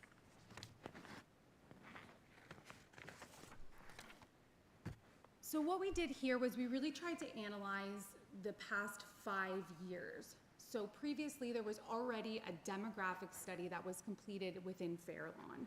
So the enrollment increase right now from 2018 through the present, we are up about approximately 360 students. So the previous referendum was designed to account for the projected increase in students that is currently moving from our elementary school population to our secondary schools. The demographic analysis that was completed in our 21-22 school year anticipated a shortage of seating in 3 elementary schools, which are Forest, Milnes, and Warren Point, as well as Thomas Jefferson Middle School and Fairlawn High School by the year 2027. With this information, we have closely monitored our enrollment trends as well as our program expansion throughout the district. It is important to note that enrollment is not just based on students moving into Fairlawn or people having larger families. A big part of enrollment is the expansion of our educational programs. Those can be gifted and talented, they can be special needs. So we really need to take that into consideration when we're talking about enrollment capacity and what that means for our district and our buildings. During our 24-25 budget process, the administration had a large focus on current and projected enrollment because we want to make sure that we are always having adequate staffing needs for our students. Those staffing needs were really analyzed from the scheduling perspective as well as what our projected enrollments will be for kindergarten and things of that nature.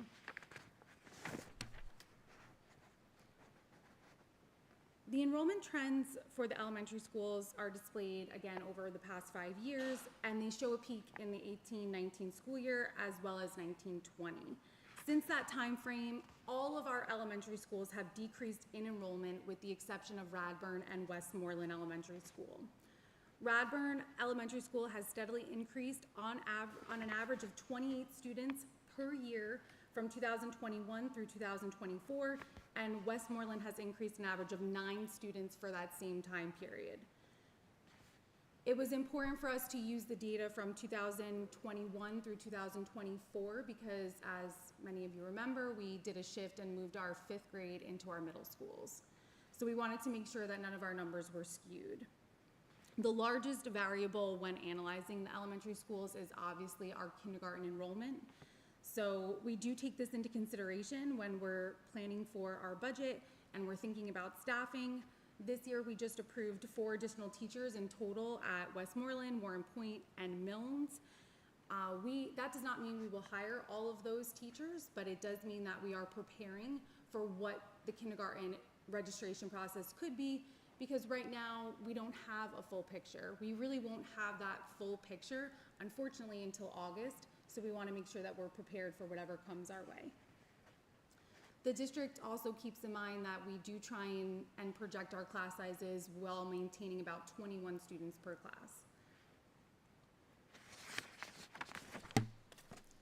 As we move on to the enrollment trends for our secondary level, you'll see that that bubble I just mentioned from 18-19 and 19-20 has now hit our secondary schools. So the years 2021 through 2024, our secondary level schools have all seen an increase due to that elementary population moving through and graduating to the middle and high schools. As noted in the demographic study, there has been sufficient capacity to support the increase of students to this point, which is largely in part why those referendums were completed, to be able to sustain the elementary bubble that was going to move through. Memorial Middle School has seen an average increase of 5 students per year from 21 projected through 2025, and Thomas Jefferson has seen an increase of an average of 9 students per year for the same set of years. The high school, however, has seen an average of 39 students per year from 2021 and projected through 2025. The reason why we use the projected years at the secondary levels is because we can actually move the students up, right? We know exactly how many students are going to graduate from 8th grade and move into the high school, or from 4th grade and move into the middle schools. So we have a little bit of a better idea when it comes to our trend analysis at the secondary level. And from a budget perspective, an additional additional 6 period stipends were allocated at the middle and high school to address educational needs, as well as a full-time Spanish and special education teacher at Memorial School. Okay, so the question that everyone is asking, what is next? So we're going to talk a little bit about our timelines. One thing that I have been very passionate about is completing our district-wide facility assessment, and I'm really excited that with the board support and Dr. Dionisio, we have started that process. That really lays the groundwork for everything we're going to do moving forward. So that timeline is from April to December 2024. That will give us a digital web-based facility assessment that we will use to prioritize all of our projects. It'll give us budgetary estimates, which we will then be able to utilize some of those capital reserve funds that have come up pretty frequently in our financial conversations. We are going to pair that district-wide facility with an updated demographic analysis and capacity study. So when we talk about our demographic analysis, that encompasses what the future is, and the capacity is really going to focus on those educational programs we just spoke about. So a lot of times a district will utilize these 2 studies side by side so that when they are making long-term plans, the Department of Education will ask, okay, where are your enrollment numbers? If you would like to build an addition, you do need a demographic study to support those types of facility enhancements. And from that perspective, we will then move on to the prioritization of capital project planning. So the first thing that we want to do is obviously identify what our immediate and urgent health and safety needs are. Things are like boilers that need to be replaced, or masonry work, paving, all the things that are not very attractive to our community members. Once we have that information from that facility assessment, obviously we'll pair that with enrollment. So we'll really take a deep dive into what our programmatic needs are, because that is a large part of our capacity issues and needs for the future. And then we're also going to dive into those areas that we are seeing an uptick in student population, which are Radburn, Westmoreland, the high school. We'll really have our demographer focus in on those areas and see if we can get a comprehensive idea of why those schools are seeing the increase that they are. And as we do complete these 2 important studies, we will be providing the community with updates along with presentations that will be given from our professional team. And now I will turn it over to Dr. Dionisio. He will be answering all the questions this evening.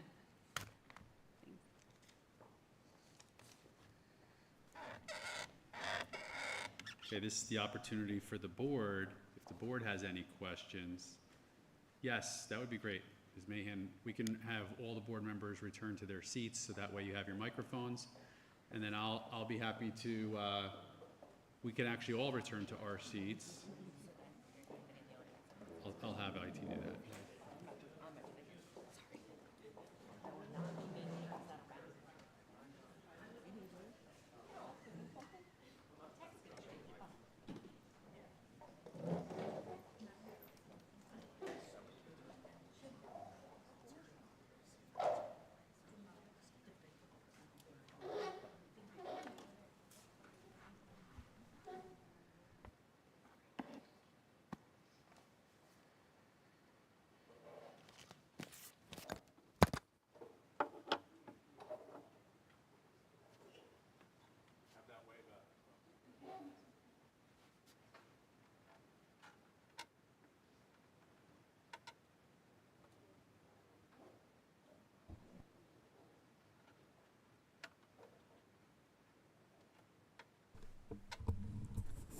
Okay, so this is an opportunity for, if the board has any questions regarding any part of the presentation, then Ms. Mancuso, Ms. DeFranco, Dr. Lacatina, and myself, we be happy to elaborate on any of it.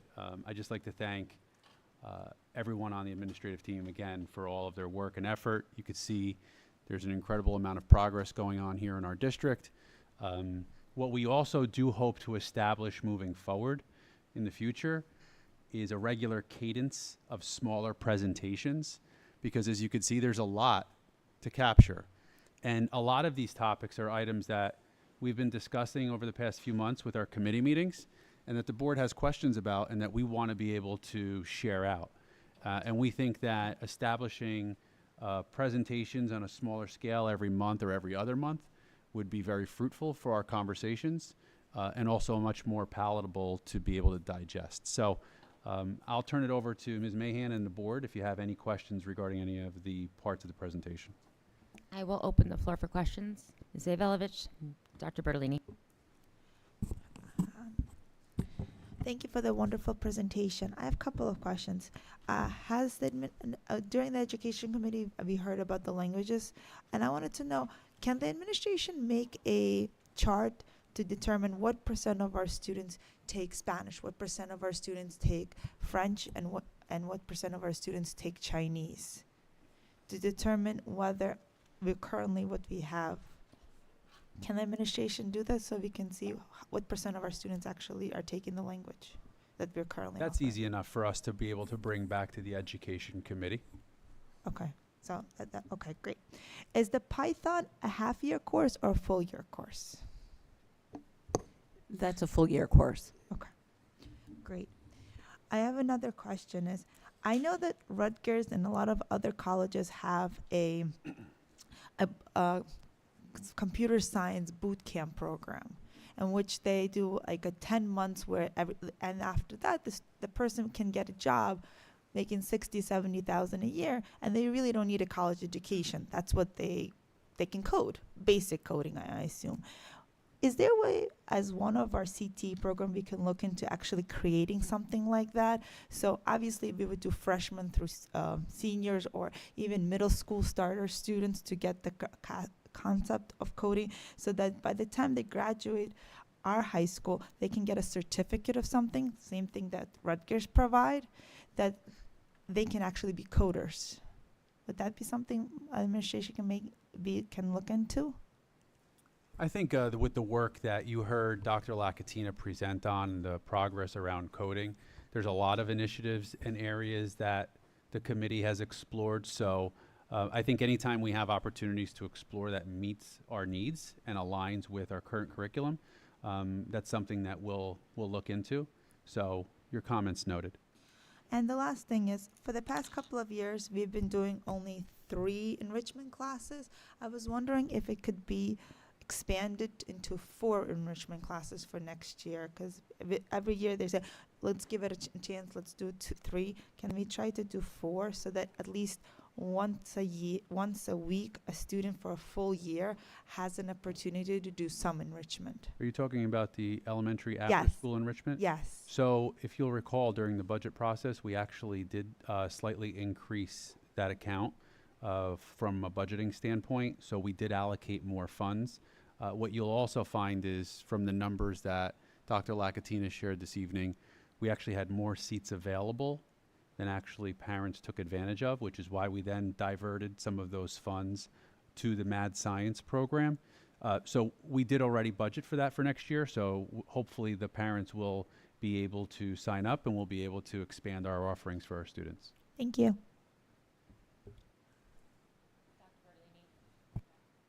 Dr. Bertolini. I won't take that. That was double. Very briefly, I just want to thank the 5 presenters, including the Lindcrest principal, who smartly left for the evening. You did a wonderful job. It was very detailed. It just shows the great work that's going on in the Fairlawn School. So thank all the 4 of you that are here tonight. Thank you.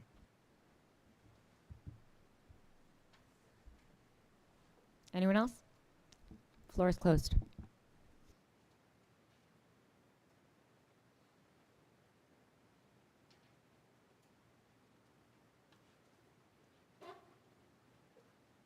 This is the public comments on agenda items only. Please limit your questions at this time to agenda items. Please provide your name and municipality in which you reside and sign in. Comments are limited to 3 minutes. This is not a dialogue between the speaker and the board. All comments are taken at once, and when complete, the board president or district administration will respond as best they can. The floor is open.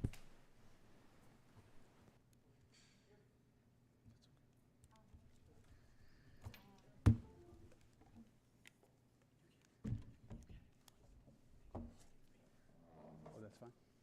Okay.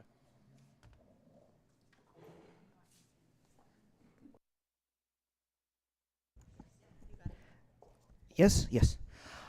Very briefly, it's not a question, it's a comment. Thank you for the wonderful presentation, very detailed, very nice.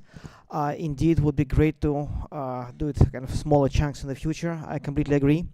A special thank you for improvement of the REACH program. Many of you know it's my kind of one of my passions, one of several. I specifically thrilled that Tier 2 will be expanded. I'm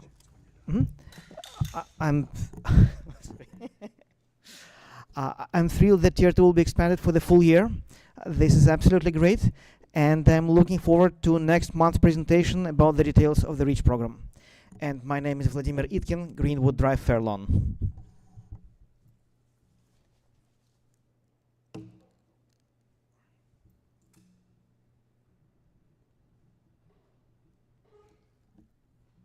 Is there anything on the Google Doc?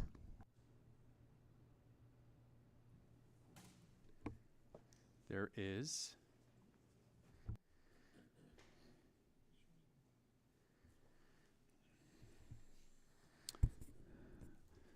Mel Jerchauer, Fairlawn Flace, shared the following comment. Flace would like to congratulate Dr. Lakatina on 21 years of commitment to our students and our school district.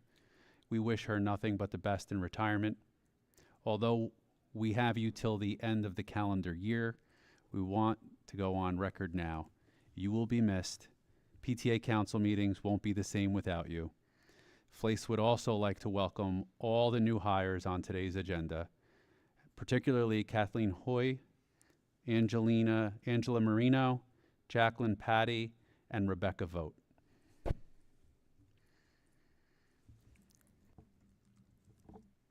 The floor is closed. I will open the floor to public board comments on agenda items only. Ms. Velvich? So I want to talk about the policies, and can we please address, there's a couple of concerns I have. First is for the regulation 5350. Can everybody pull it up?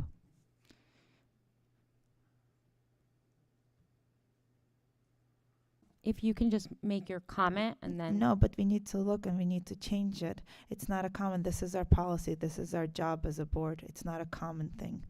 It's our job to fix policies if there's mistakes on them. That's what we do as a board. I'm going to defer that each trustee can choose to pull it up should they prefer. It's all the way in the 11, and it's all on the bottom. 12, I'm sorry. Okay, so for the regulation 5350, page 2, part 3, it says C3. It says immediate meets with the principal or designee will immediately meet with the parents. But then in the policy, we took that wording out and just wrote communicates with. So I think if you're going to do that, if you're going to take the wording out in the policy, then it has to be also the word communicate and take away immediately meets with the parent, or also in the regulations. We can't just have flip-flop, if that makes any sense, because we took it out in the policy, but we're keeping it in the regulation. Okay, so thank you for your comment. What I'll do is myself and the administration who oversees each of the specific policies and regulations, what we've discussed as a team is that we will make notes of that.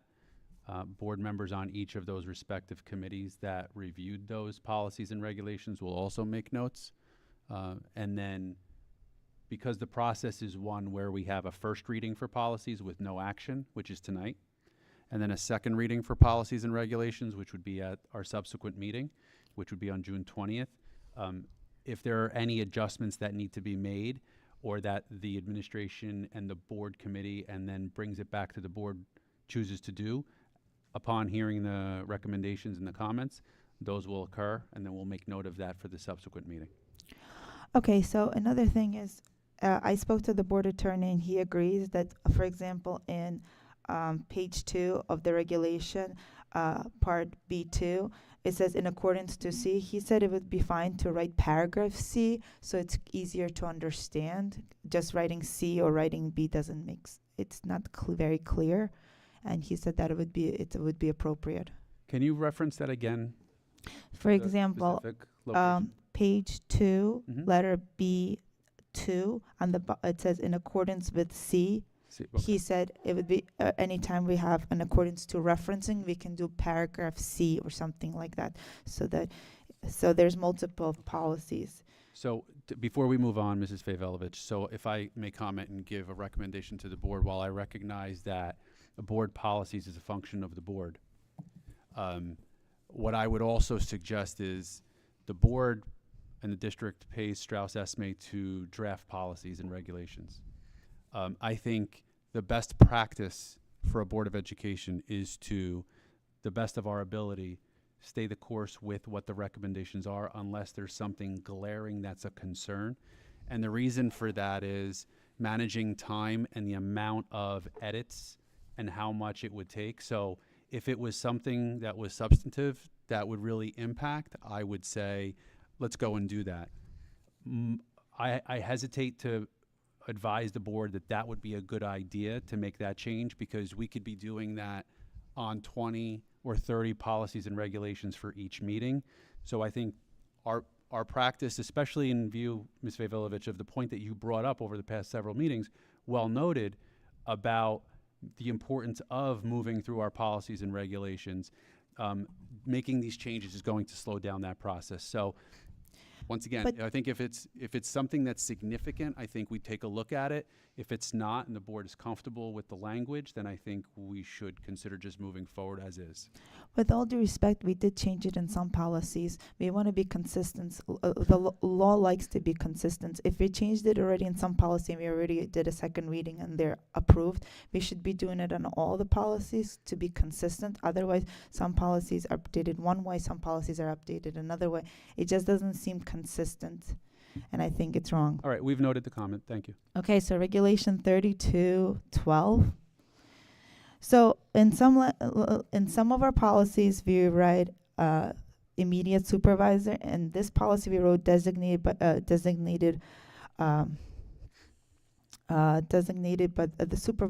supervisor designated by the superintendent. Can we just keep it the same, immediate supervisor for everything, so that everything seems the same language to be consistent? It's only 2 words to change. It's regulation 3212. Policy regulation 3281, we changed it to immediate supervisor just now.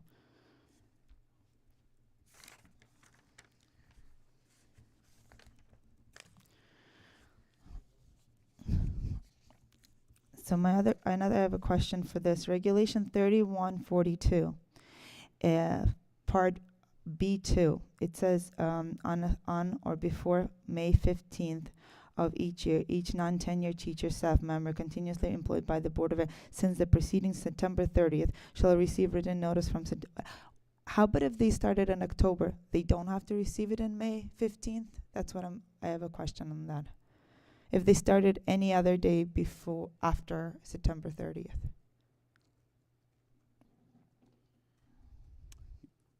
You're on regulation 3142, Mm-hmm. B2, B2. and your question is, repeat that, please. If a staff member starts in October 1st versus September 3rd, like anytime after, do they still get would they still get a letter on May 15th saying, yes, we're hiring you, yes, we're not hiring you? Yeah. So it's actually a really interesting point that Strauss uses those words, continuously employed.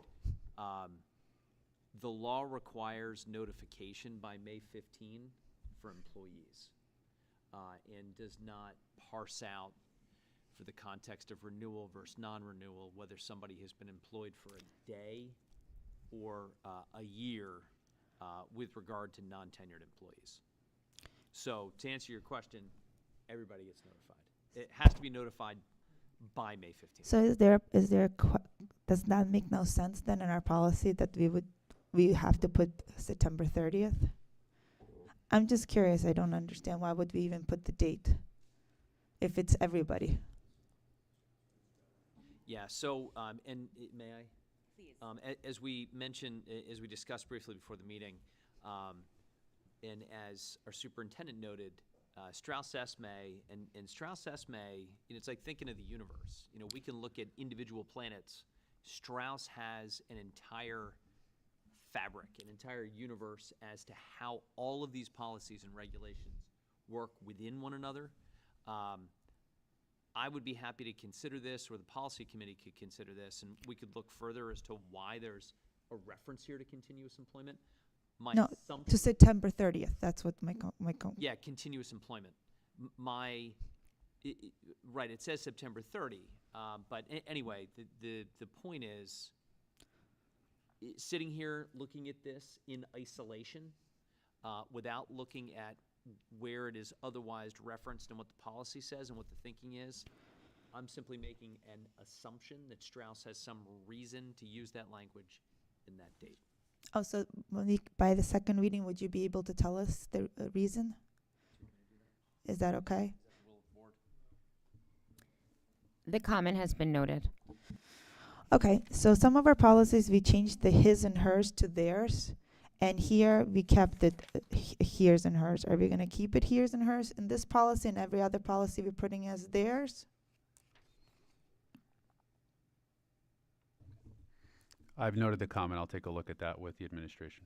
That's in part 3 and part 8. Okay, let's continue. Rita, I'm just going to ask that you finish up in the next 30 seconds. You're at 5 minutes and 38 seconds. It's our policies. We can't just stifle me on policies. We should be able to talk about our policies. At this time, you're already over 2.5 minutes, and you will get another 3 after the rest of the board has the opportunity to speak. I think it's wrong to limit a board member to be able to do her job. I think with all due Noted. Please move on. Okay, so in some policies we put board secretary, business administrator. In some policies we just put board secretary. For example, 4212, we put just board secretary, and other policies we're putting in business administrator, board secretary. Can we please be consistent in how we denote this? So in policy 4212, we call it business administrator. Oh, in the policy we call it business, in the regulation, business administrator, board secretary, and in the regulation we call it just board secretary. So can we please be consistent with all our lines? And then in one of the policies, I'm actually going to stop you here just so you can hold your thought. I'm going to open up to the rest of the board, and then you can circle back for your next. Dr. Bertolini, Mr. Banta.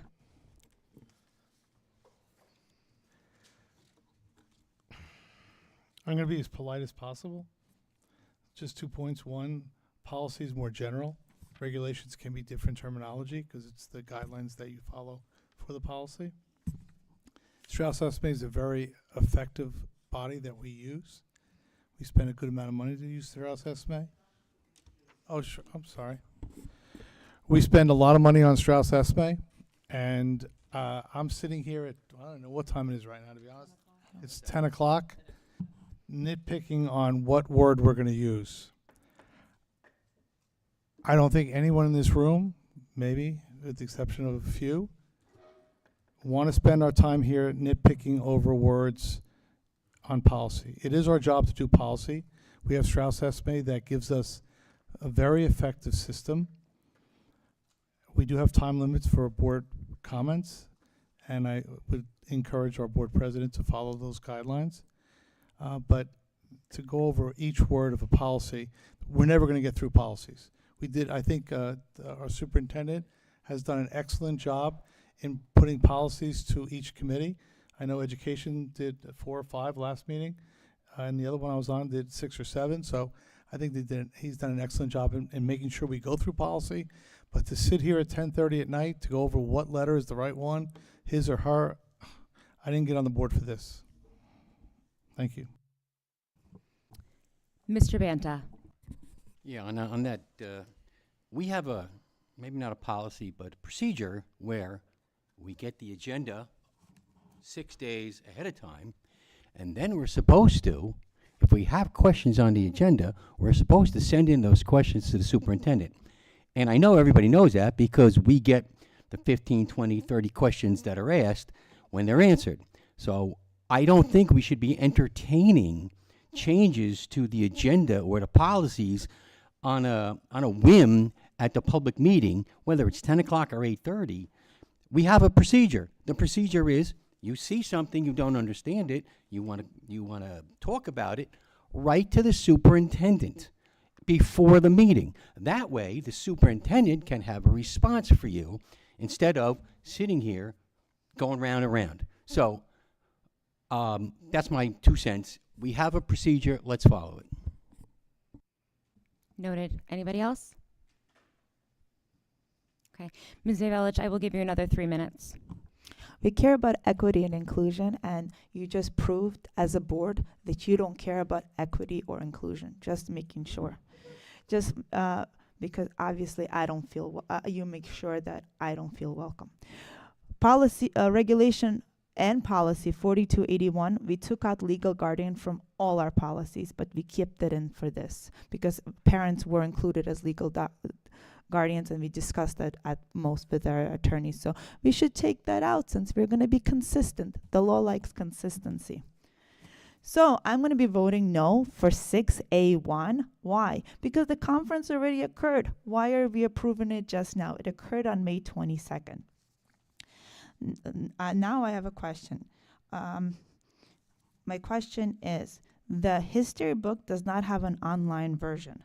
Why are we approving a book that does not have a digital copy?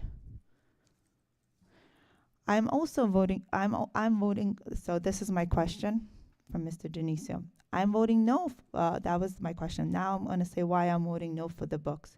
I think before you pick any book for any classroom, there should be a year of piloting where the different teachers pilot the different authors of the book and see what they like, what they don't like before it is adapted for everyone to be used. I think it's helpful to make sure that everybody uses the book, because when I went to Fairlawn High School, the history book was brand new. It was 2 years old. No, I didn't even know it existed, because my teachers never used it. The board bought it. It was beautifully stacked in the back of the room and was collecting dust the whole 3 years of history classes that I took.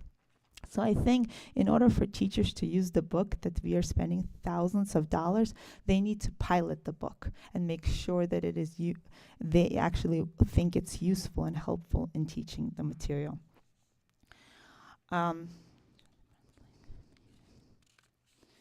I also would like to know, since we are approving the communication director position.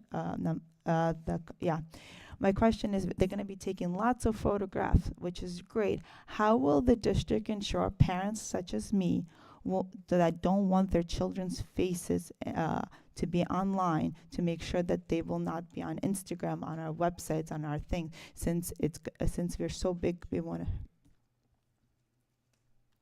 2:30, what's that?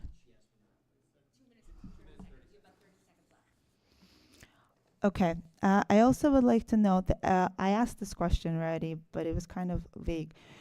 For the parents that go on field trips, can we please put on the agenda how much the field trip actually cost? How much our parents are required to pay for the field trip? And also, if a child can't pay for the field trip, I guess the district pays for it. We never approved it in the past. You're at 3:03. Please finish your thought. In the past in the past 3 years, I've never seen us approving any money for field trips for kids that can't afford it. How is it budgeted and how is it approved? Thank you. Dr. Dionisio, I will answer what I can and I will defer to you. As far as the communications liaison, it will be handled the same way it is handled for any other photo taken by students. Our students' parents or guardians are provided an opportunity to opt out of all photographing or inclusion on any of our documentation, and it will be handled the same way.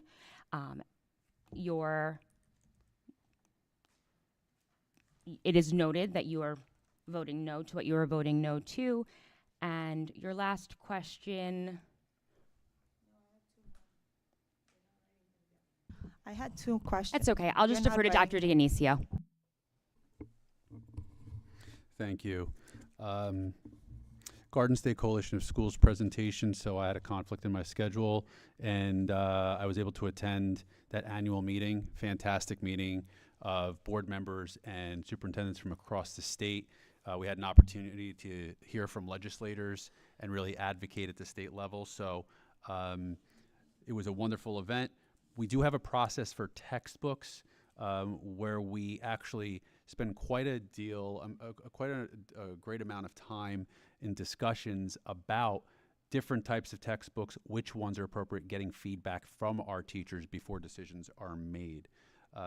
As noted already, regarding photos for our students, we have permissions that are approved by parents. And then as far as field trips, the current process in place will remain consistent regarding how we allocate for costs. And we have a process in place for students who cannot afford field trips. My question for the digital copy, we're approving a history book that has no digital copy, is that correct? Dr. Lacatino? That's correct.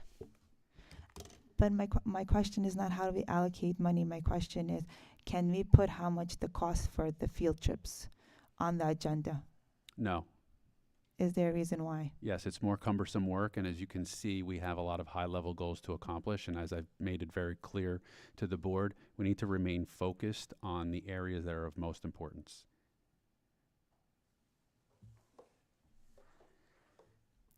Anyone else? Dr. Bertolini. Just 2 points. One, I wasn't trying to be excluded, excluding anyone. I just wanted to follow the time limit. It's my turn. I just wanted to follow the time limit because I just wanted us to follow the time limit because we have a policy and procedure for that. Secondly, I'm not too sure how to pilot a textbook for the year because if the teacher is piloting a textbook, the students have to have a book, electronic or digital or hard copy. And I just don't know how that would work. We can discuss that in education, though. I'll put that on the agenda. Thank you. Thank you. Anybody else? The floor is closed. Can I get a motion for 3A? So moved. Second.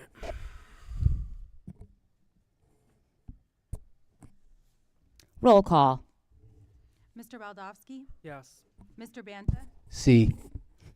Dr. Bertolini? Yes. Ms. Brown? Yes. Ms. Favolovich? No on 3A. The 4 items that that was discussed in executive sessions, where were they added? I don't have a computer in front of me. What sections? They were told they would be told to us. I will be Great. reading them in. Mr. Rosenberg? Aye. Ms. Yerman? Yes. Mrs. Mahan? Yes. Motion passes. So we're going to go with 5A and B. We will do 5C separately so I can read everything in.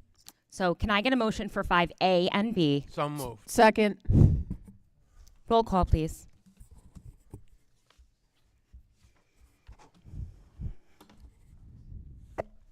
Mr. Baldowski?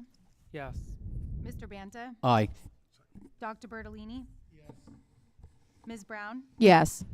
Ms. Favolovich? Can you please come back to me? Mr. Rosenberg? Aye. Ms. Yurman? Yes. Mrs. Mahan? Yes. Ms. Pavelovich? Oh, no on 5C, no. This is for motion 5. 5A and B. Okay, yes. Motion passes. 5C will be reading in the resolved by the Board of Education following consideration of the appeal followed by parents to deny the appeal and affirm the HIB determination for HIB MMS 2023-202431 and HIB MMS 2023-202432, in addition to the current HIBs on the agenda. Can I get a roll call? I'm sorry, can I get a motion? So moved. Second. Roll call, please. Mr. Baldowski? Yes. Mr. Banta? Yes. Dr. Bertolini? Yes. Ms. Brown? Yes. Ms. Pavelovich? So no on the 4 HIBs, 31 abstain, and 32 no. 31 abstain and 32 no. Yes. Mr. Rosenberg? Yes. Ms. Yurman? I'm going to abstain on all. Mrs. Mahan? Yes. Motion passes. Can I get a motion for 6A through E? So moved. Second. Roll call, please.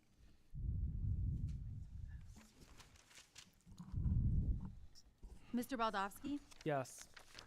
Mr. Banta? Yes. Dr. Bertolini? Yes.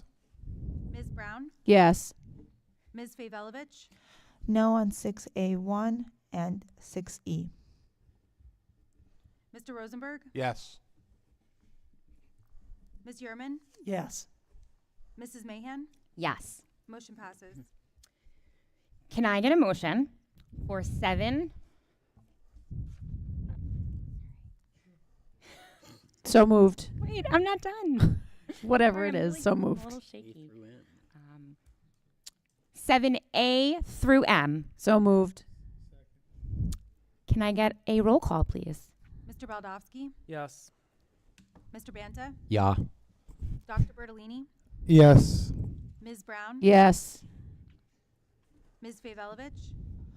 So no on 7A1, 7A6, 7A8, 7M2, 7AB2. And the rest, yes. Mr. Rosenberg? Yes. Ms. Yurman? Yes. Mrs. Mahan? Yes. Motion passes. Can I get a motion on 8A through F? So moved. Roll call, please. I'm not playing the game. Mr. Baldowski? Yes. Mr. Banta? Aye. Dr. Bertolini? Yes. Ms. Brown? Yes. Ms. Pavelovich? Yes. Mr. Rosenberg? Yes. Ms. Yurman? Yes. Mrs. Mahan? Yes. Motion passes. Can I get a motion for 9A and B? So moved.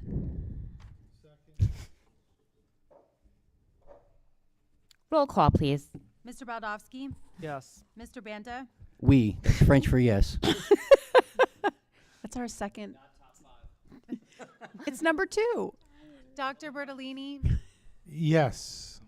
Ms. Brown? Yes. Ms. Pavelovich? Yes. Mr. Rosenberg? Yes. Ms. Yurman? Yes. Mrs. Mahan? Yes. Motion passes. Can I get a motion for 10A through M? So moved. Second.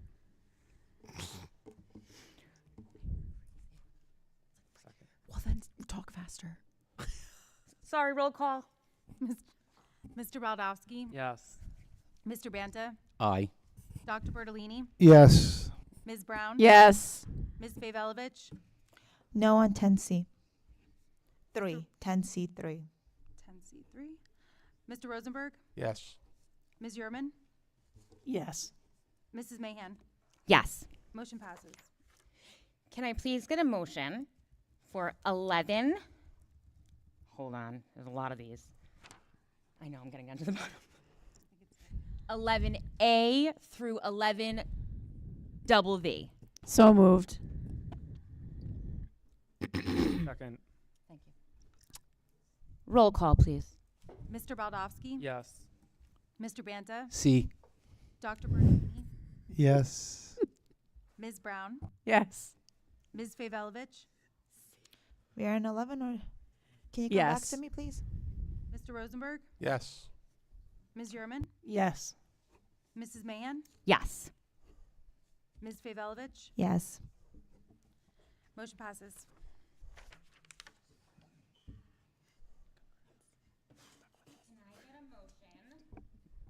Can I get a motion on 12A for first reading of policies and regulations? So moved. Second. Please.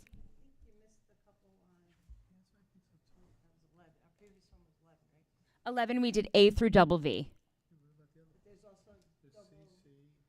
It's down to WW. VV. WW is the approval of said reorg items. Yeah. Yeah, what about VV? Wait, Right. did you- So it's right. Oh, Yeah. VV. 11A through 11 VV. Yeah, okay, yeah, it sounded like BB or DD, but it's VV. Victor, Victor. VV as in Victor, Victor. My apologies. Not even close to No. VV as in Victor, Victor. Would everyone like me to recall that? Is there anyone who needs to change their statements? Okay. Then we are going to go to 12A, and we received a motion by Mr. Banta and seconded by Mr. Baldowski. Roll call, please. Mr. Baldowski? Yes. Mr. Banta? Aye. Dr. Bertolini? Yes. Ms. Brown? Yes. Ms. Favolovich? No. Mr. Rosenberg? Yes. Ms. Yurman? Yes. Mrs. Mahan? Yes. Motion passes. This is the public comments on non-agenda items only. Please limit your questions at this time to non-agenda items. Please provide your name and municipality in which you reside and sign in. Comments are limited to 3 minutes. This is not a dialogue between the speaker and the board. All comments will be taken at once, and when comments are complete, the board president or district administration will respond as best they can. The floor is open. Mila, can I actually ask you to hold off for 1 second? I did not read in 2 of our closed session. I actually don't know where to put them. I know. Can I defer to you, Mr. Magno? The chair is requesting by way of new business the chair is requesting by way of new business 2 resolutions with regard to, I'm just going to the language, executive session residency matters. And I will read the first with the pleasure of the board president. Please do. All right. Resolved by the Board of Ed, after review and consideration of all relevant information, including an opportunity to be heard by the board determines that residency number 2023-20243 is not properly resident in Fairlawn from September 2023 through to and including the present date, and authorizes the removal of 2023-20243 immediately. Do I have a motion? So moved. Is this the first one that was heard, Danielle? Correct. This is the first residency matter that we heard this evening. Motion and a second. Roll call, please. Mr. Baldowski? Yes. Mr. Banta? Ah. That's German for yes. Dr. Bertolini? Yes. Ms. Brown? Yes. Ms. Favolovich? Yes. Mr. Rosenberg? Yes. Ms. Yurman? Practice. Yes. Mrs. Mahan? Yes. Motion passes. Resolved by the board after review and consideration of all relevant information, including an opportunity to be heard by the board determines that RI 2023-2024 number 4 is not properly resident in Fairlawn from September 2023 through to and including the present date, and authorizes the removal of RI 2023-2024 4 immediately. Is there a motion? So moved. Second. This is the second residency matter that was heard tonight. Roll call, please. Mr. Baldowski? Yes. Mr. Banta? Yes. Dr. Bertolini? Yes. Ms. Brown? Yes. Ms. Favelovich? Yes. Mr. Rosenberg? Yes. Ms. Yerman? Yes. Mrs. Mahan? Yes. Motion passes. Thank you, Ms. Mancuso and Mr. Comegno. Ms. Corleva, the floor is yours.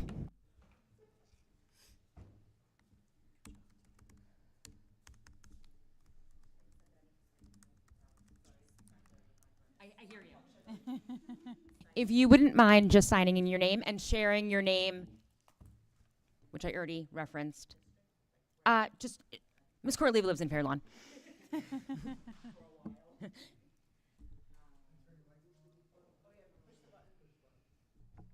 Thank you.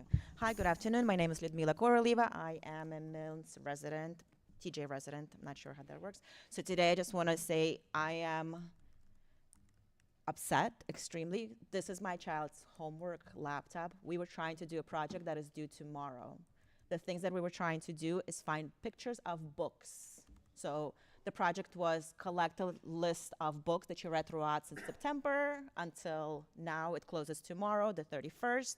And since we had the list, today we sat down to do the slides, and we were just supposed to find little pictures of every single book that he read through September.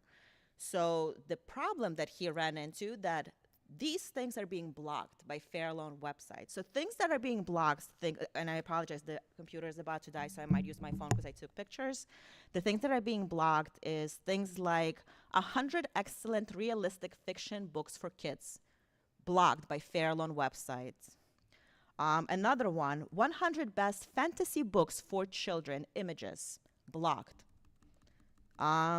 Things like little poetry for children, blocked. So like basically, like just to give you understanding, it's different genres of books that we need to read throughout the year, and then we just have to compile a list. So at this point, we are very limited. This assignment is due tomorrow. Maybe we weren't planning as it is, but you know, he's 10 years old. So he tried to find pictures. He was getting extremely frustrated. I thought maybe he was doing something wrong.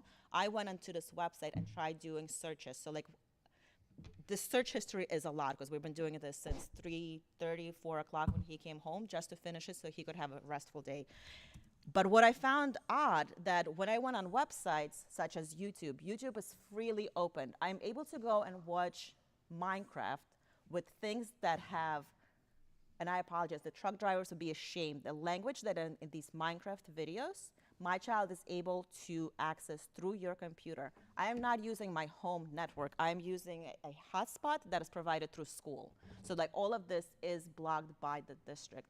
And that is upsetting because I've asked multiple times, administration, the superintendent's office, why do our children have free access to YouTube?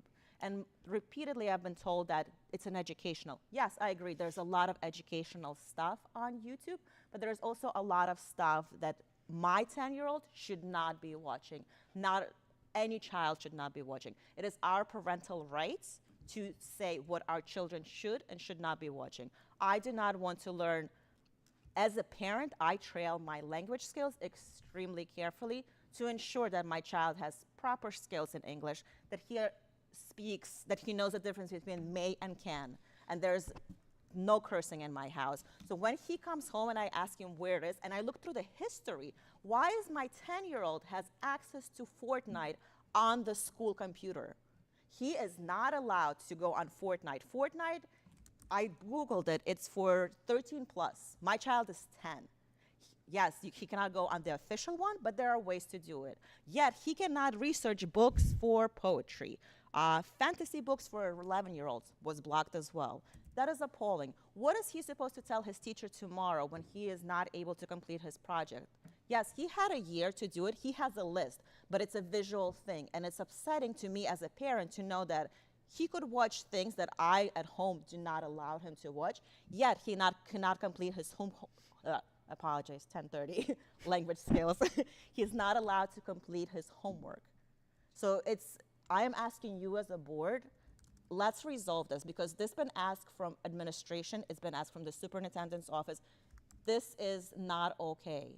I know that other districts do have it blocked because I made it a point because I did not like the answer I was getting. So at this point, since January, I've been in schools throughout Bergen and Passaic County in the same classroom as my child with middle school children on a daily basis, asking and looking what there's. They have no access to YouTube. And if the teacher needs to put some sort of video, IT provides it. They could embed it into Google Classroom. Why is our district not able to do it and giving my child and every other 5,000 kids free access to YouTube? If their parents want to do it at home, more power to them. But as I am, as a parent, there are certain things that he's not allowed to watch on YouTube. He could watch any kind of educational stuff. These, he could watch game things, but he cannot watch things that have horrendous languages. Yet your system allows it. And that is upsetting. Yet he's not allowed to do his homework. That's that. And may I also, sorry. So if you don't mind, I'm just going to ask you to hold your next thought. If there's not anyone else, yes, and there's not anybody on the Google form, I will defer back to you. You can actually sit there. Is there anybody else? Okay. Google form. Okay.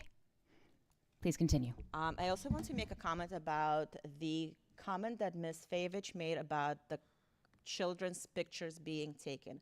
Never since 7 years, so like my son's gonna go into 6th grade, so he's been in school district since kindergarten, have I provided the school the authority to post his pictures. But I could tell you, and I could prove it by emails, that my child's pictures were posted, and that there's a flaw in this form. So the teachers were taking pictures of my child. Do you know how upset I was when I believe he was in 2nd grade, came in and said, my teacher took a private picture of me. So as a parent, that is crazy. So of course, I immediately called the principal, but why are the teachers taking, there is a form that Ms. Favich said that I said, no, you cannot take pictures of my child, yet teachers were taking pictures of my child. Like I had to have a fight with the school and threaten with a lawsuit because my child's pictures was published on district, Millen's web, I guess it's a district Mexico because I think they're all connected.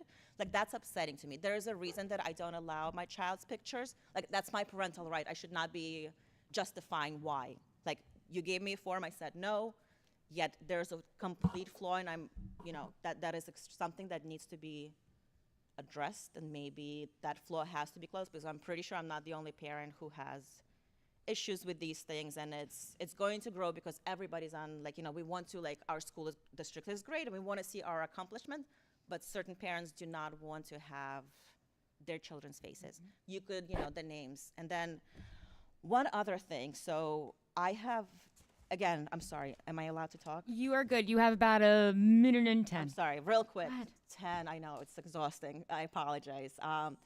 The email addresses. I've had an issue since my child got an email address. It is his first name, and it is his last name, and it is the year that he is graduating. Now that he's getting a little bit older, he's able to go on this machine, the machine that you guys provided him, and go into website and register. There is a,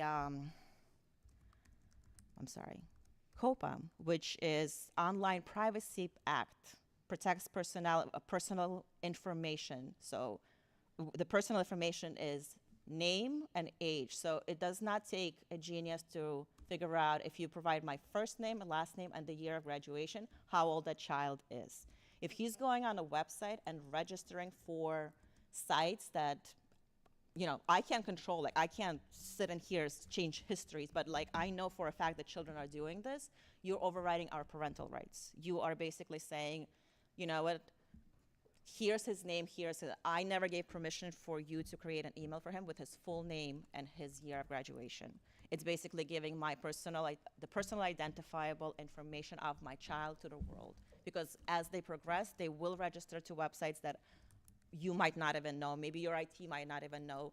But until he's 13 years old, this law protects his information. That is something that I've been asking administration, I'm not getting any answers, so I'm asking you as a board, please address this and please let us know, because I'm not the only parent that have these concerns.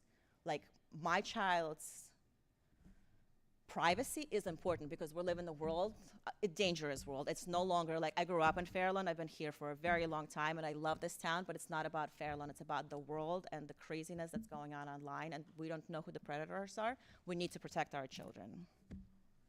Thank you. Sleep. Thank you.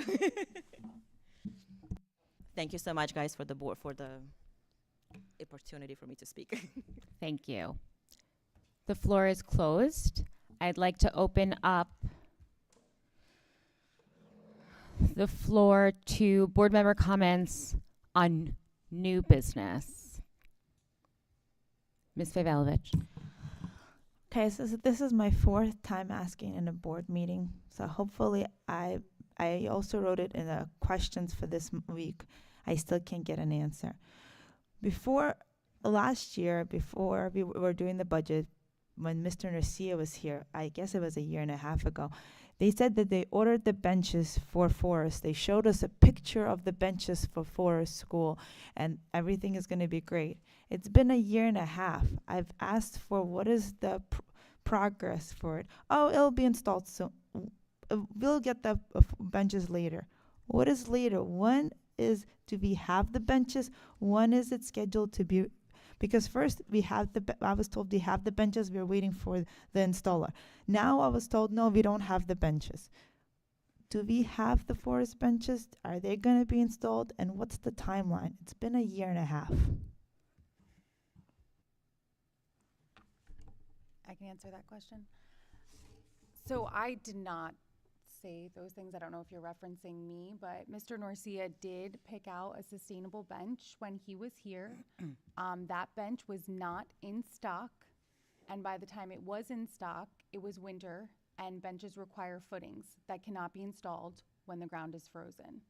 So we decided to go with a different brand because we wanted to make sure that there was equity amongst all the playgrounds, not just Forest. So we did a comprehensive analysis. We went through, we did an assessment of the benches that were all within the playground areas so that we could replace all of them so that every elementary school, not just Forest, had new benches within their playgrounds. I responded in the board question documentation that said that once we actually have the product in, well, it's not ours, once the manufacturer has the product, that they will give us an installation date. They do not have the product in yet, therefore I do not have an installation date. As soon as I do, I will keep the board and the community apprised of that installation date. Thank you. Anyone else? Ms. Yearman.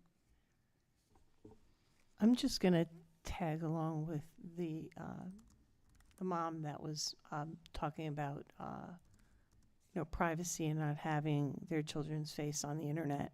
And what I've found with first-time moms that are actually having babies within the last year, that because of AI, they're putting the back of heads toward the camera. So you're not ever seeing the face of, or they're putting a sticker on the face, like a teddy bear or anything that would just hide the face itself, just because of the new technology that's out there. So, I think it's important, and I'm a professional photographer by trade, is that it's important when somebody doesn't want to have a picture, and it's hard when you have 20, 30 kids in a picture. It's very, very difficult.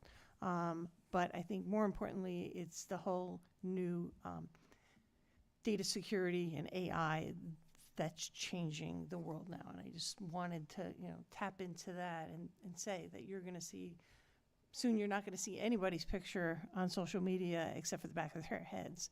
And that's because of, AI, which has become, far bigger than anything else. So that was it. Thank you very much. Thank you. The floor is closed.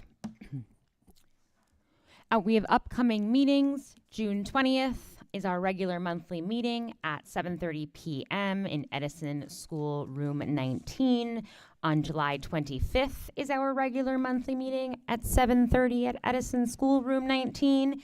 And on August 22nd, 2024 is our regular monthly meeting at 7:30 Edison School Room 19. I will also add a fourth date of Fairlawn High School graduation on June 18th. I hope to see you all there. And at this time, I would like to get a motion to adjourn. So moved. Joe. Second. Thought somebody would jump on that. All in favor? Shy D. That's Chinese for yes. Have a good Shy D. evening. Says I'm Thank you looking all at for it. being here. Hey, I'm just practicing.